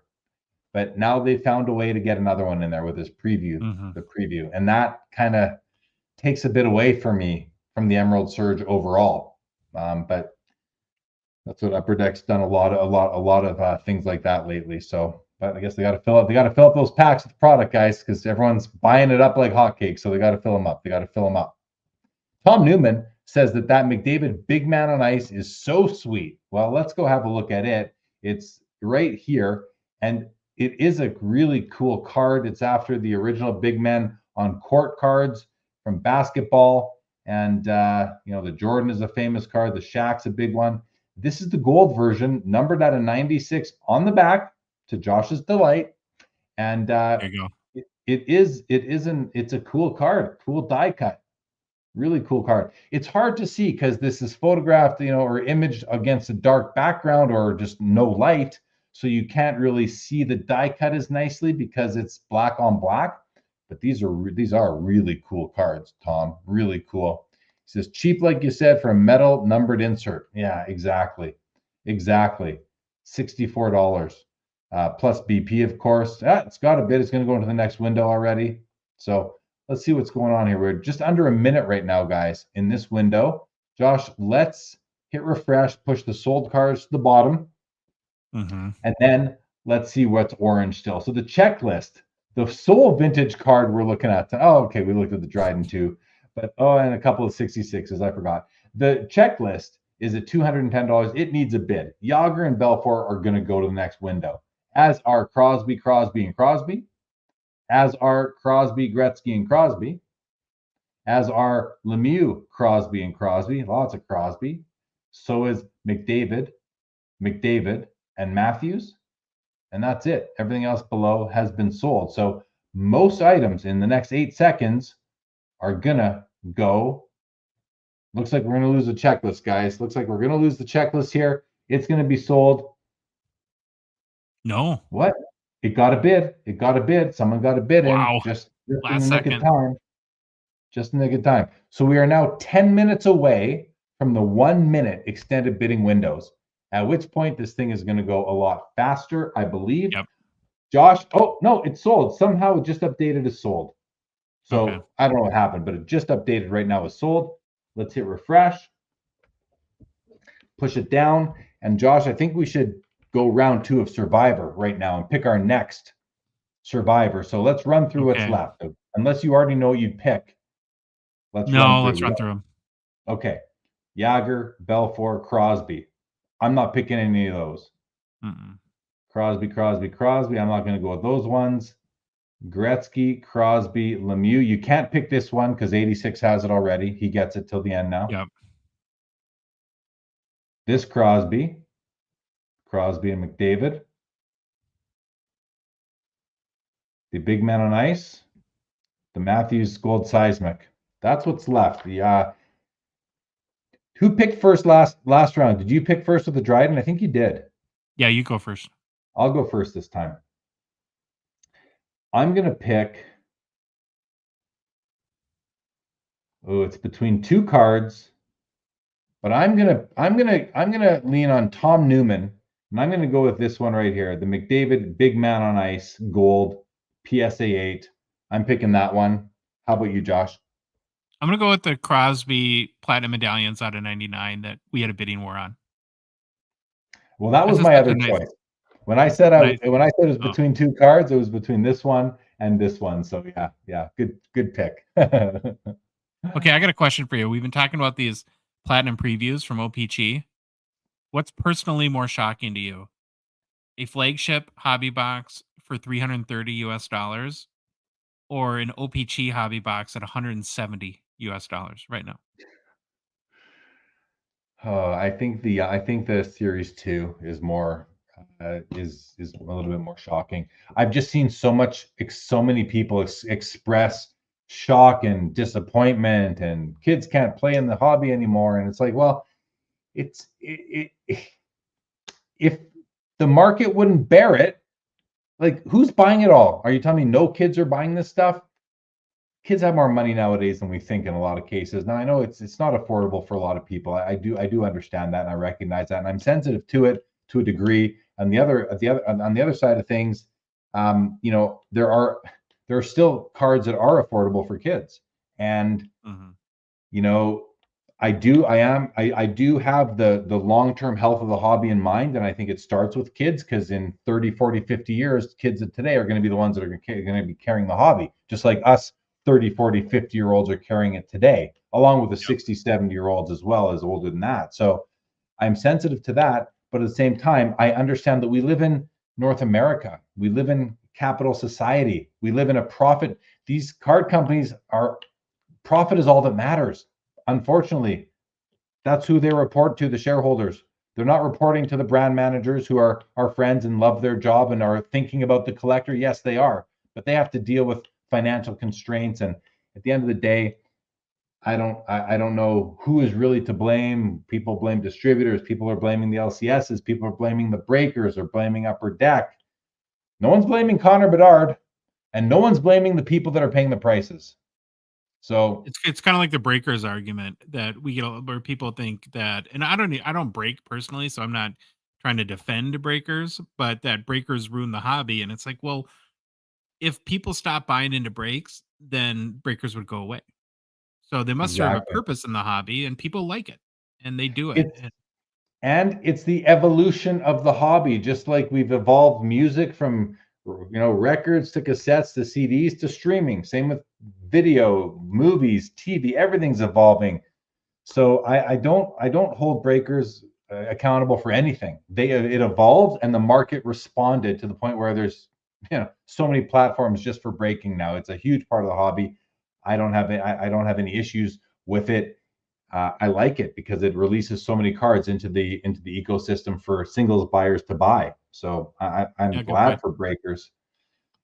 But anyway, we got 10 seconds. We were about to lose the Gretzky Jambalaya. It needs a bid in the next 5 seconds, guys, to stay alive. It's a 440. Great card right there. Looks like it's going to sell out. Oh, a bid came in. It got up to 450.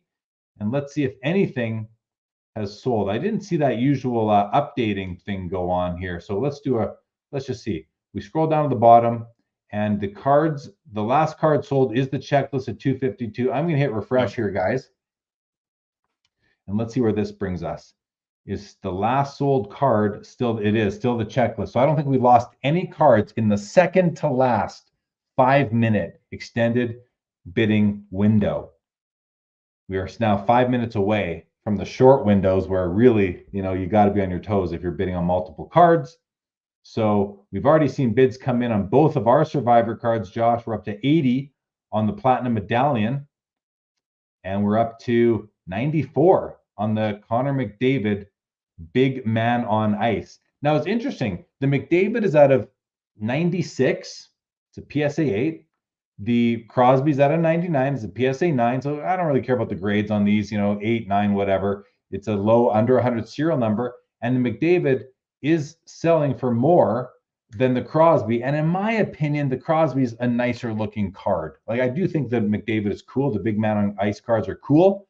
But this just has some classy look to it, where this just looks more fun. This is recess, and this is home economics or something. I don't know. This is more, how do you set the table? And this is go get your knees dirty. Go play out in the field, sort of thing.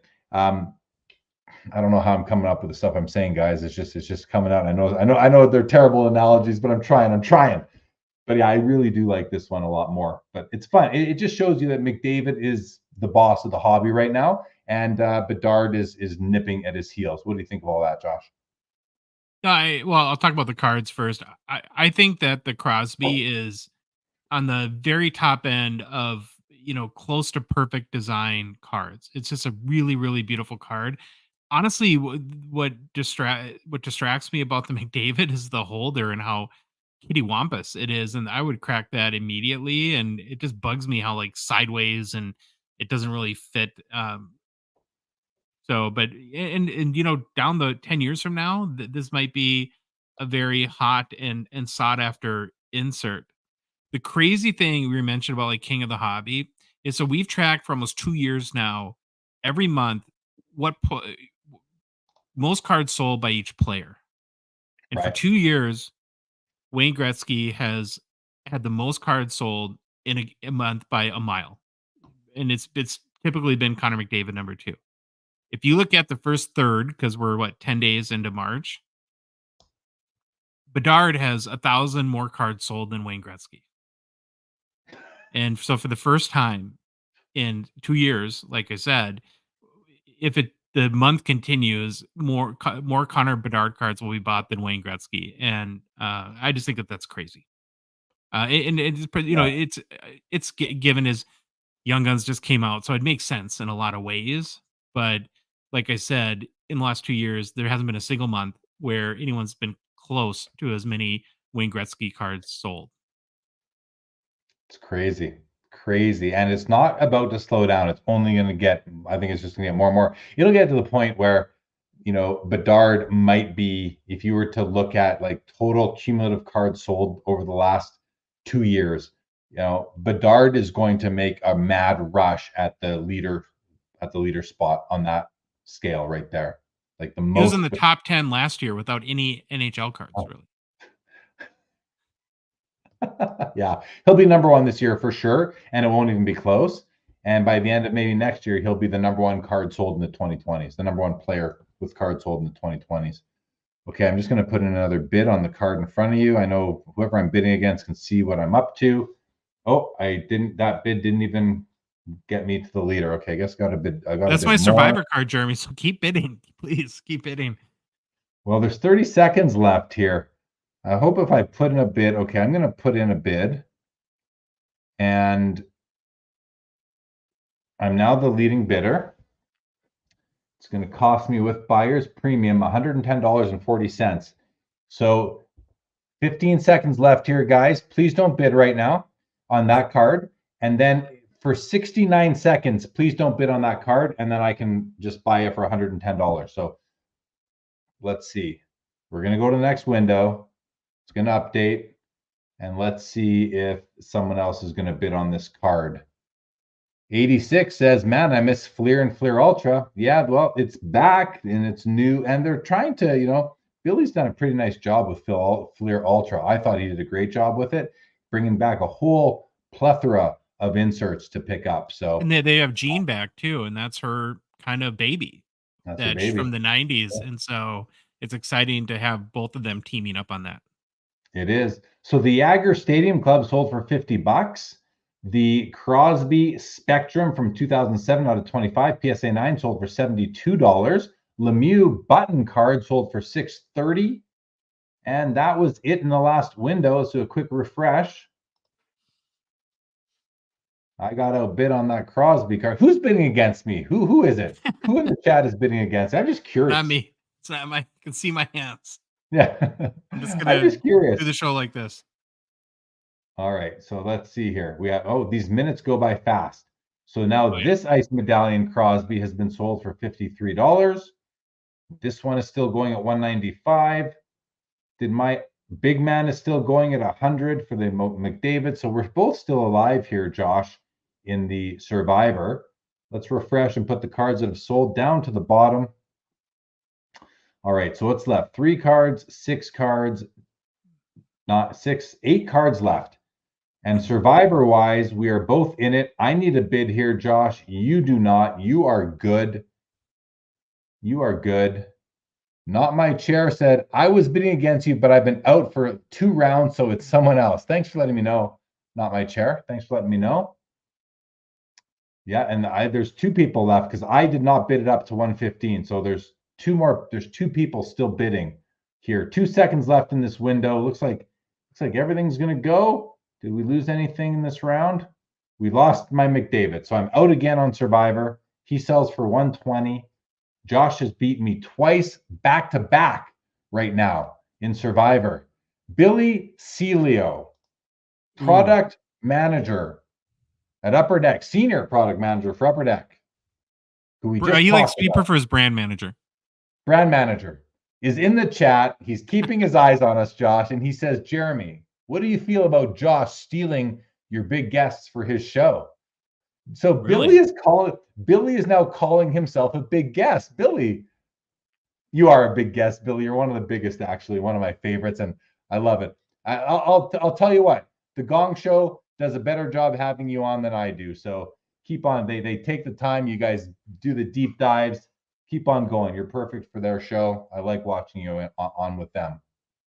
For sure. All right, we're updating again. What did we lose? There it goes. Oh, no. It's still going. It's still going. We lost the big man. Everything else is still there. Let's hit refresh. We are down to 6. No, we're down to 5 cards now. 5 cards. This is still going. I am not involved in this bidding. My high bid was 100, as you guys can see right here. It's now up to 130. There's at least 2 other people bidding on this card. I mean, I could get another bid in if I want, right, Josh? There's nothing saying I can't bid, but it's going fast and furious here, guys. 21 seconds left in this window, and the only 2 cards that we are still watching that are alive are the Crosby Flair Legacy Collection PSA 10, and the Ice Medallion from 2009 Ultra is also numbered out of 100, is also still alive for 6 seconds. It needs a bid. These cards need bid. There's a bid on the Crosby Ice Medallion. But it looks like the Flair card, unless a bid came in the final second, which it did. So we did not lose any cards yet. We have not lost any, but everything is orange right now. We have 45 seconds to see what happens. The professor says, plus, the Gong Show was live and Billy was kind enough to take our questions in the chat. Well, Billy's always willing to take questions in the chat. 100%. So nice to hear. Professor says he is not bidding on the card either. Professor, welcome to the show. Oh, it did sell. So it's interesting. It did sell. Somehow it says it didn't, and then it did sell. So that card is gone, and we're down to 4. The Crosby medallions, that's an all-time record when it's paid for for that Which card. one? This one here? The 2014. Yeah. All 4 cards that we are still watching are going to make it into the next 1 minute window here, guys. So we have some bidding wars on our hands. 135 on the ice medallion. Sorry, the platinum medallion. We're 135 on the these things are named the same. Fleer Showcase Ultra Medallion, Fleer Ultra Platinum Medallion.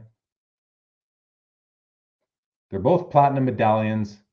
They're both from a Fleer product. One's Fleer Ultra, one's Fleer Showcase. So keep that in mind as I try to get my head around it myself here, guys. Just trying to keep things the Fleer straight. Showcase says Fleer Ultra on the front too, though. The Showcase says Ultra on the front. Yeah, right there.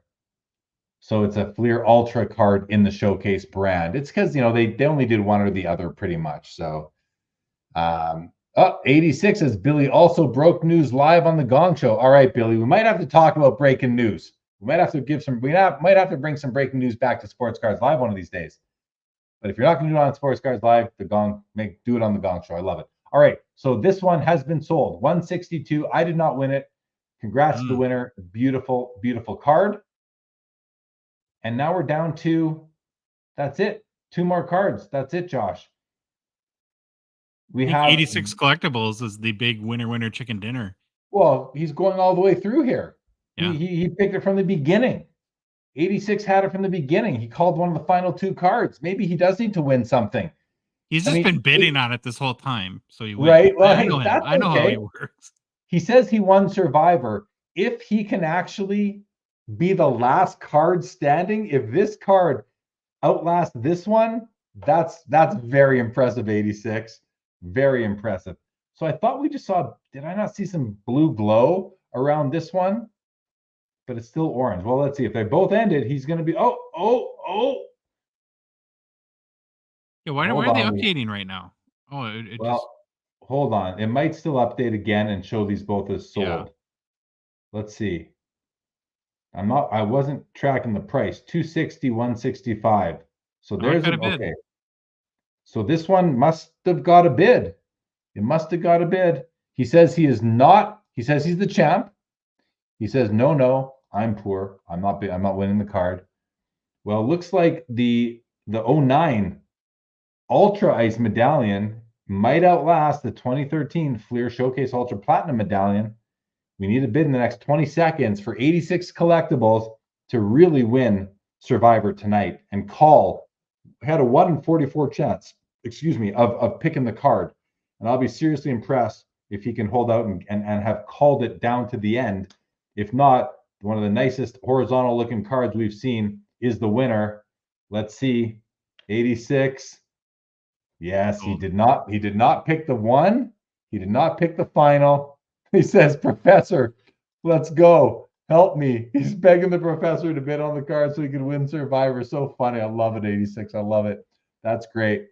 And the professor is usually willing to bid on some of these, obscure, low print run type of cards. The professor is building a nice little collection just on cards purchased during these shows alone, Josh, which is really cool. Tom Newman says, Survivor is pretty cool. Would be cool to see you go more into this as a show idea.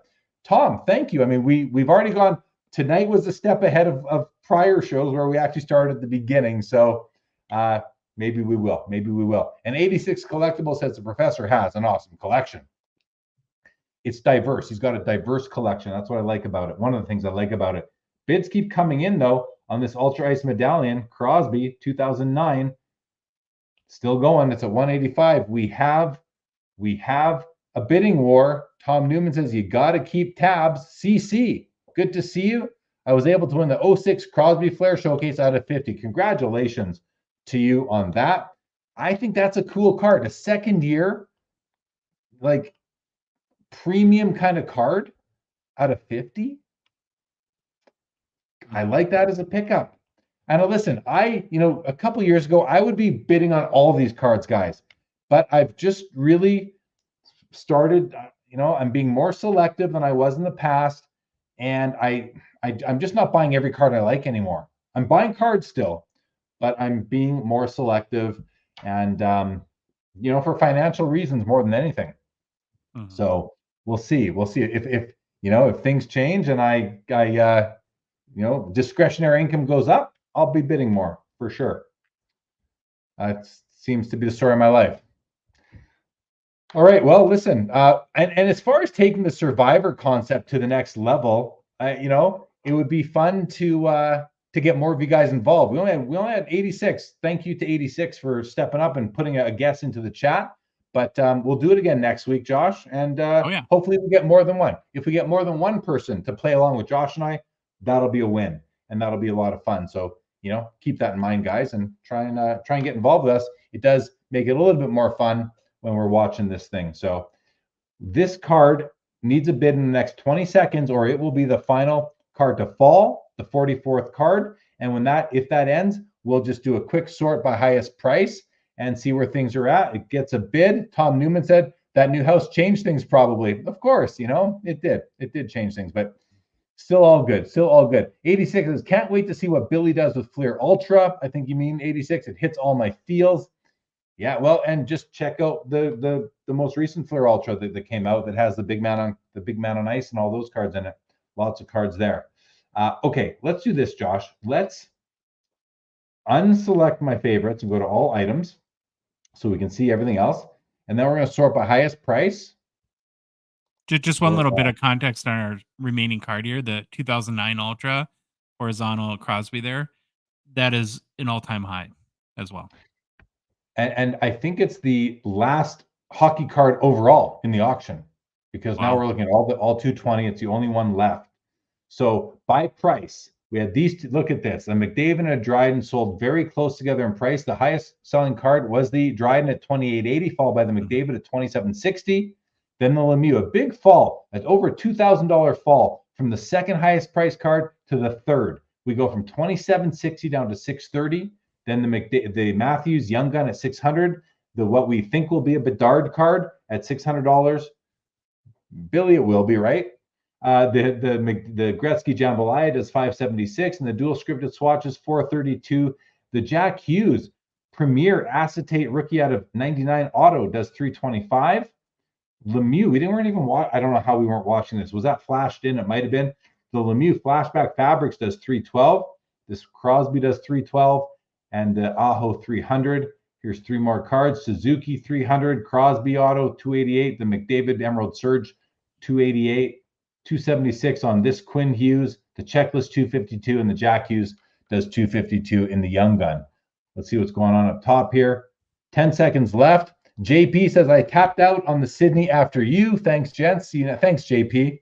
So you were one of the, it's nice to know some of the bidders at least. And the Ice Medallion gets another, look at this, 250 now. This is getting That's up there. crazy. It's by far an all-time high, right? Yeah. So the all-time high for PSA 10 from September of hold on. Yeah, September of 2023. So this last fall, 148. Oh wow! And now wait, what's the serial number on that? Because this one is. The 148 was 79 of 100. I think that's the same. Oh, I think that's this one. That is this one, isn't it? I saw 79 of 100. So, it's on the front. Yeah, this is the one. Yeah. So it's a big increase. Yeah. Exact same card too. That's interesting. Mm-hmm. Was it sold on PWCC last time? Sold on eBay. 10 seconds left, guys. We're at 250, which is 300 even with the buyer's premium. Is the bidding war, are they going to wait till the final moment to place their bid, or is that going to do it? Let's see. No, I think that's it. That card should be sold. Yeah. I think that card is sold. Let's hit refresh and see what's going on. Yeah, that card has been sold. So go back to favorites and we'll just, not that we need to confirm, but should be coming up. There it is. $300 sold in a pop 2 right there. And the professor says, my next goal is to become card bros with Jeremy. Well, I have lots of cards, Professor. Just we might already be card bros and we just don't know it. So that's when two people own the same card. How many card bros are there for Connor Bedard Young Guns right now? Thousands of And some of them have like, I saw some people have 15, 20 of these things already. As soon as you see multiple people posting 15 or 20 of that card, it makes you wonder, like, why? Because there was a guy that I know that has comment, or that he buys a lot typically on the releases. He opened up 15 cases release day personally. right. And that, so people do it. They're building master sets. They're going to build sets and sell them, sell young gun sets, all that. I get. I guess what I mean more is like even 2 years down the road, like there's Terry Fortune. He's got like over 100 Wayne Gretzky rookie cards. That it's a lot. And it's like, why do you need, and nothing against him for doing it, but why do you need so many? He said, I collect Gretzky rookies. And I think that's a fair answer. But when it comes time to sell them, you got to find 100 customers. It's a Gretzky rookie. So you probably will. But are you selling them to other people that have multiples? Like, I don't know. I don't even know where I'm going with this really, except that if you're collecting and you don't just collect Gretzky rookies, or you don't just collect Bedard young guns, and what's the fun in collecting? See, with the Gretzky rookie, it's different because they're all different. They all look different. They're off center this way, they're tilted that way, the cut. Like, 99% of Bedard rookies are going to be gem mint, perfectly centered gem mint. So there's no difference in them at all. Are you collecting them? If you are, why do you need more than one? Just curious. It's not a criticism. And if not, you're investing in them. And if you're investing in them, which is fine too, you're going to need buyers down the road for all of them. Then the problem is you're not the only one that has 15, 50, or 100 Bedard young guns. You're probably one of 1,000 people that do at that point. So if you had to guess, how many are already on their way to PSA? I think over 1,000. I think, I don't know how many have been pulled, but 90% of them that have been pulled are probably on their way there, or at least, dog-eared to get there. There's a tag 10 already. I saw. Morrison Trading Post has it. Yeah, Morrison Trading Post. That was pretty well. Here's the thing and this is, what do I know? And nobody can predict cards that go up and down, really.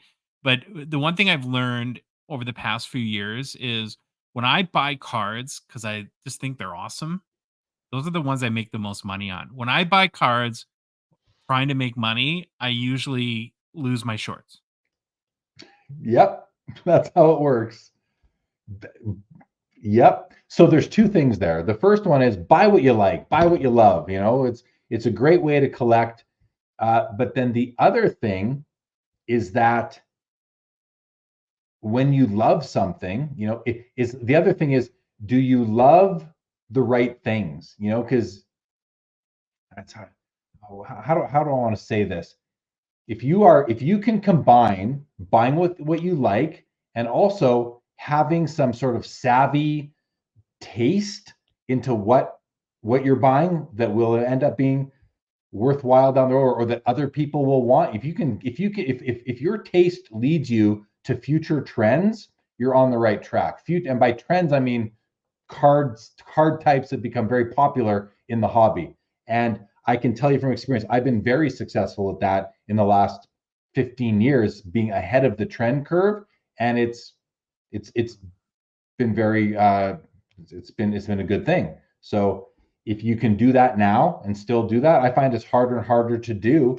But if what you like are things that more people are going to like in the future, then your card should go up in value. Last night during Sports Cards Live, we had a similar conversation about, someone asked the question during our vintage spotlight segment to Leighton Sheldon, what players in baseball are kind of, Hall of Famers, I think, are primed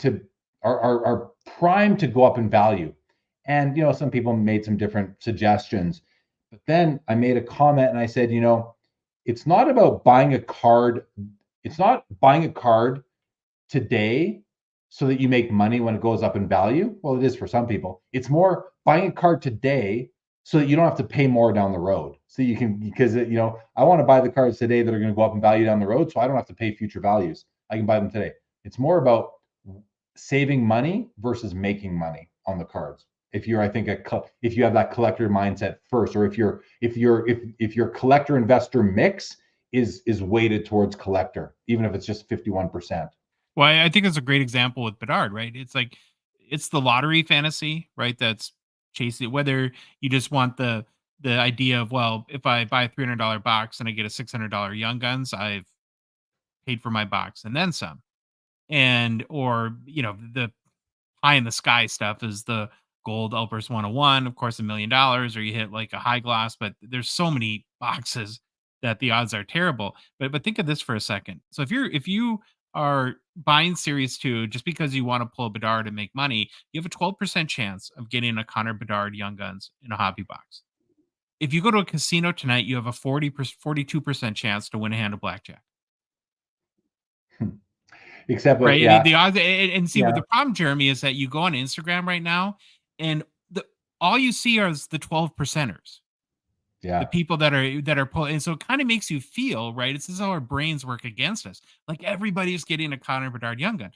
No, they're not. 88% of people got smoked on these yeah, boxes, but nobody does a Instagram post. It's like, "Oh, I bought a $300 box of Series 2 and I got $47 worth of cards," right? And so if you're buying it because you just wanna make money on Connor Bedard, the odds are horrible.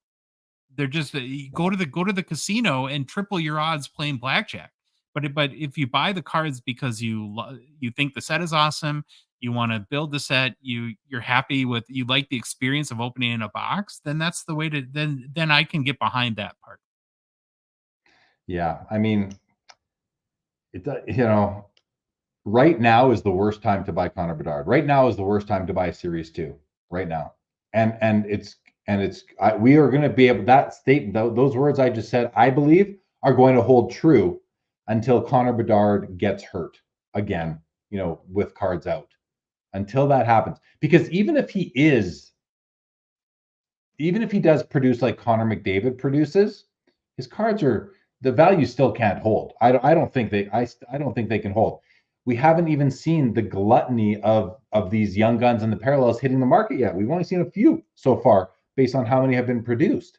So the market is going to be saturated. The values are going to come down on, I believe, both the wax and on the secondary market singles.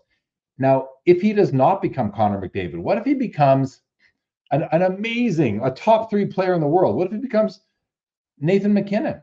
Well, look what Nathan McKinnon cards sell for. Or what if he's John Tavares Or Steven Stamkos, or or Steven Taylor Stamkos? Hall, Now the one thing he has though, and I think that's a huge lesson in the whole last few days, is the incredible imaginable power of hype. And Yeah, how for whatever reason, and I've been thinking a lot about that the last few weeks. Like, why are people so attracted? I mean, there's lots of good prospects that come and go, but for whatever reason, this one kid has people, like Macklin Celebrini. He's doesn't have the same level of hype that Connor Bedard has. Not even close, right? And he'll be the number one pick this summer. And he's a really, really good player too. So, uh, it's probably a question that you can't even answer, but it is kind of yeah. wild to try to contemplate what is it There's a about this kid there's that a few things. There's a few things that come to mind. First of all, okay, Chicago, original 6 team, big but market. the hype was there before the draft. We did a live show that got a But ton of viewers. Just who was going to win the draft for Connor Bedard? right. No, I know. So, but that is a fact today. So that's a piece of it Sure, now, but maybe it's, so that comes to mind. But the other thing that comes to mind is simply that we haven't seen a player of this magnitude come out since Connor McDavid in 2016, 15-16 product. So it's been like 8 years, and yeah, the hobby has gone through a complete makeover since then. And not only that, we have seen the uprising of social media. So hype has a place to live and to grow and to really explode. And because of all these things, we're seeing more than ever non-hockey collectors wanting to get in on the hype. We have so many mhm, people, and we've also seen the world of breaking explode in the past few. I mean, breaking's been around a long sure. time, but it's exploded since the pandemic. So more and more people, and that's what's driving up the cost. The demand is there. The demand is there, but the demand is there for it's all recency bias, and it's all because he's the flavor of the year. I don't even say flavor of the week. Connor Bedard is in across most sports. You got him and Wembanyama. Like, those guys are all the headlines. You're not hearing anything about football players or baseball players right now to the extent you're hearing about Wembanyama and Bedard. And hockey has been on the rise as well across the hobby. So Bedard is like the perfect player at the perfect time on the perfect team. So I think it's all of these things that are causing it.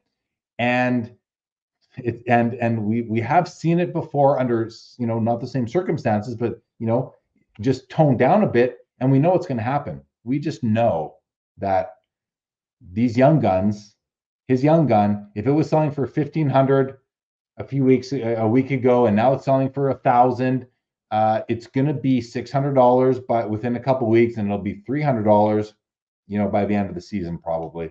And the off season will be around there. It'll stick around there until it goes up with the hype for the next season. My rule of thumb is this: don't buy common cards when sets come out. So what I mean by that are cards that are printed enough, whatever your threshold is, whether it's 100, 500, at least 1,000, that for the next 10 years, any single day you decide you want one, you can go find one for sale. A really bad time to buy that card is the day of a set release, because odds are it's just so available, and at some point supply will strip demand and you'll be able to get a better deal down the road. If you want to gamble, if you want to take a chance right away, the better play is on the low numbered stuff that just you might not get that opportunity again. But it's like, you talked about the Red Outburst, that who knows where that ends up, because I think the auction ends this coming Thursday, where if that's a $25,000, $30,000 card, that's a huge gamble on any player that's played 51 games in their career. There's no way huge. Around that. It's absolutely crazy. But you're right when you say that buying the first copy almost always sells for the most. We've seen. I've been watching this since for couple decades now. But it really hit me when Ryan Nugent Hopkins was the overall first pick in, what year was that, 2010 or 11, and his young gun came out and it was like $150. And that was crazy at the time. That was crazy. And it didn't take long for that card to come down to half that, and then less and less. And it might have even been $200 or $250 when it came out. I don't remember exactly. But I remember kind of observing that and thinking to myself, yeah, if you're buying anybody, and he was good, Nuge was good, his first few years, and still good. But if you're buying any player in their the year of release, and especially the week of release, you better hold on to that card for a long time, because otherwise you're going to be locking in a pretty serious loss. I don't care if you're Connor Bedard. It's good, especially at these high prices right now. It's going to happen, and then the next phenom comes out, and then what happens to Connor Bedard? Is he the last generational player we're ever going to see? No, absolutely not. Absolutely. We're talking about his cousin Gavin McKenna, right? He could be. I think he's 2026 draft eligible, and you have Celebrini, and then there's a kid in between that as well. So I mean, there's a pipeline of talent that's always coming. But again, I think prospecting falls into that whole lottery fantasy too. It's like, everybody wants to get on it's not sexy to buy Google stock now, even though it's like buying a Wayne Gretzky card, right? Over the long haul, you're having best chance of building equity probably in a Wayne Gretzky, but people want to get on the ground floor. They want to say that I got it, when it was worth 500 and now it's worth 1,000 or something like that. I mean, that just compels so much, and that lottery fantasy drives a lot, from opening wax to breaking to going after bounties, singles. You talk about getting in on the ground floor. I think the problem is that people don't know where the ground floor is. So they think they're getting on the ground floor, but they're just grossly mistaken. So, but you know what? That comes with experience and time, and you'll learn. These people will learn, because these will be lessons that won't be forgotten when the values start to shift, and it's going to happen as soon as the off season. let's face it. Well, we know he's not making the playoffs. So his offseason is literally 5 weeks away. 4 weeks away. It's 4.5 weeks away. That's going to be, if you were thinking about buying, if you're watching right now and you were thinking about buying a Connor Bedard young gun in the next week or so, wait 5 weeks. Trust me. Okay. And it's going to get so much more competitive. Like one of the things that we've seen with the Series 1 NHL draft short print, the Easter egg. So if you bought that, the highest that sold for was $12,000 on January 16th. It's selling for $5,000 now. So 58% of its value has been lost in under 2 months. So we have evidence. We have something you can really hang your hat on as far as what's going to happen with these cards in Series 2. Mm-hmm. Okay, Terry Fortune did say the goal was for 99 copies of Gretzky's rookie card, which cool. that rings a bell for me now, Terry. I know you've told me that before. 86 says it's hockey's first real-time post-pandemic where people can play the hype game. Yeah, I mean Jack Hughes had some hype though. Kaprizov had some hype as well, but this is the big leagues as far as hype goes. So the hobby really tried with Lappy. Yeah, but he got a 2-year rope, and he stunk. That was a great case study, a great example right there. I mean, he's no Bedard, but a great example. 86 says basketball had Luka, football has their hype players, as does baseball. This is hockey's first real kid. I mean, yeah, since McDavid, I think Matthews up there too, but yeah, first since McDavid, Matthews for sure. Jake Dahl says when higher end hockey brands come out, Series 2 does Series 2 go down? I mean, money, there's only a finite amount of money. And once the cup comes out, which is, who knows when that'll be, people are going to, it's like the SP card. We're always on to the next thing, guy, in this hobby, especially as of late, So I think yes, Jacob. I think yes. 86 says yes, especially if the bounty gets it. Cast 99 says, what would the Cup RPA Bedard go for right now, the current hype? Like what, 100 grand? 80 grand? Like as much as any Crosby or Ovechkin has gone for, or McDavid for that matter. 100 grand, I have to think, which is absolutely ridiculous. Jake says, imagine Cup Shield Bedard. What will that go for? It's $1 million card. Just like the Outburst Gold. Dave Kaplan says, I'm buying Connor Zary of my Calgary Flames. Good idea, Dave. Andrew says, little off topic, maybe some vintage collectors want in on Sheldon's 1958 Topps hockey set break. 21 spots left. I know some of us appreciate the vintage.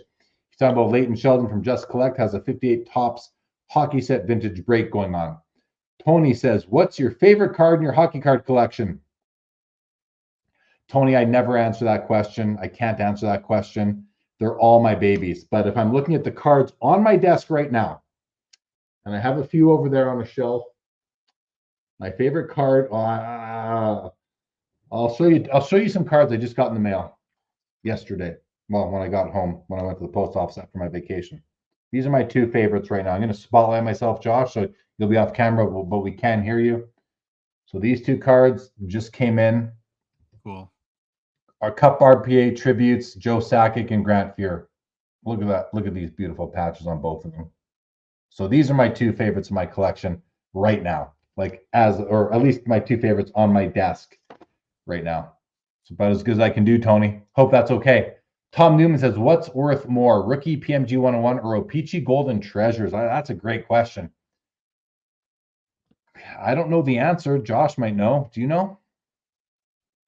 I would say that the retro, whatever the problem with PMG is, there's too many of them now, and so you kind of have to narrow it down. Whatever the retro is would probably be more than the OPC Golden Treasures. And then even with the OPC, I would say the two most valuable ones, at least to me, would be the retro PMG 101 and then the retro Golden Treasures, because I always love the retros from OPC.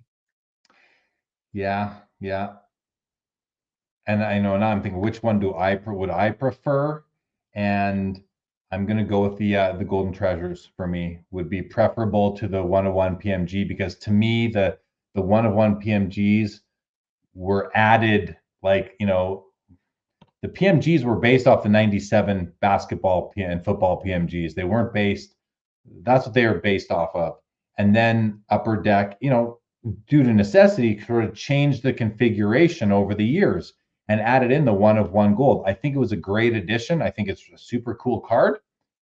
But to me, the Golden Treasure is more, it just belongs more to me for whatever reason. And they make them every year, which might water it down, after so many years. But it also gives you a chance to collect a few of them. I think it's a great question, Tom. It's a great question, and I think you're basically pitting like Brady versus Mahomes sort of thing here. Two great cards. 86 says, great show. Thank you both for your time and knowledge. Have a great night. Same to you, 86. Andrew, gotta go. Peachy says, Andrew. Warrior Kid says, was on IG, just came over here to show my love as well. Thanks, Warrior Kid. Appreciate you jumping by. I forgot we've been streaming this whole thing to Instagram. So thank you for jumping on over here. I can't see Instagram while we're doing these shows when I screen share. And Warrior says, and I'm attempting to build the PMG Red set. Well, good luck to you with that, Warrior Kid. Cool. Guys, Josh, this is the longest show we've ever done, I believe, as far as our weekly goes. I'm ready to wrap up. How about you? Yeah, it's fun to be back. And it was an interesting auction tonight. We saw a lot of record sales on some kind of unique, interesting cards. So I thought that was really cool. Awesome. All right. Well, we'll be back next. Yeah, you're coming back next Sunday, Josh? Oh, yeah. All right, guys. We'll see you back here next Sunday. Tonight is Sunday night. It is the Monday to start your week tomorrow. Have a great week ahead. Hopefully the daylight savings time change hasn't impacted you too much. I like it. It's lighter out later, which I love. So I welcome this part of the year. It's my favorite time of year right now, Josh, when we're just ramping up towards summer. The days are getting longer. I love it. Warrior also says Gretzky, Ovi, and Crosby are by far the highest in set. Yes, they are, Warrior. Yes, they are. Thank you, Andrew. Appreciate you being here. Thanks, everybody, for joining us. We will be back on our own shows here before we're back on next Sunday. So check out the Gong Show. Check out Sports Cards Live, guys. Thank you for joining us. Have a great week. This episode of the PWCC Weekly Hockey Auction Ending Watch Party is now over.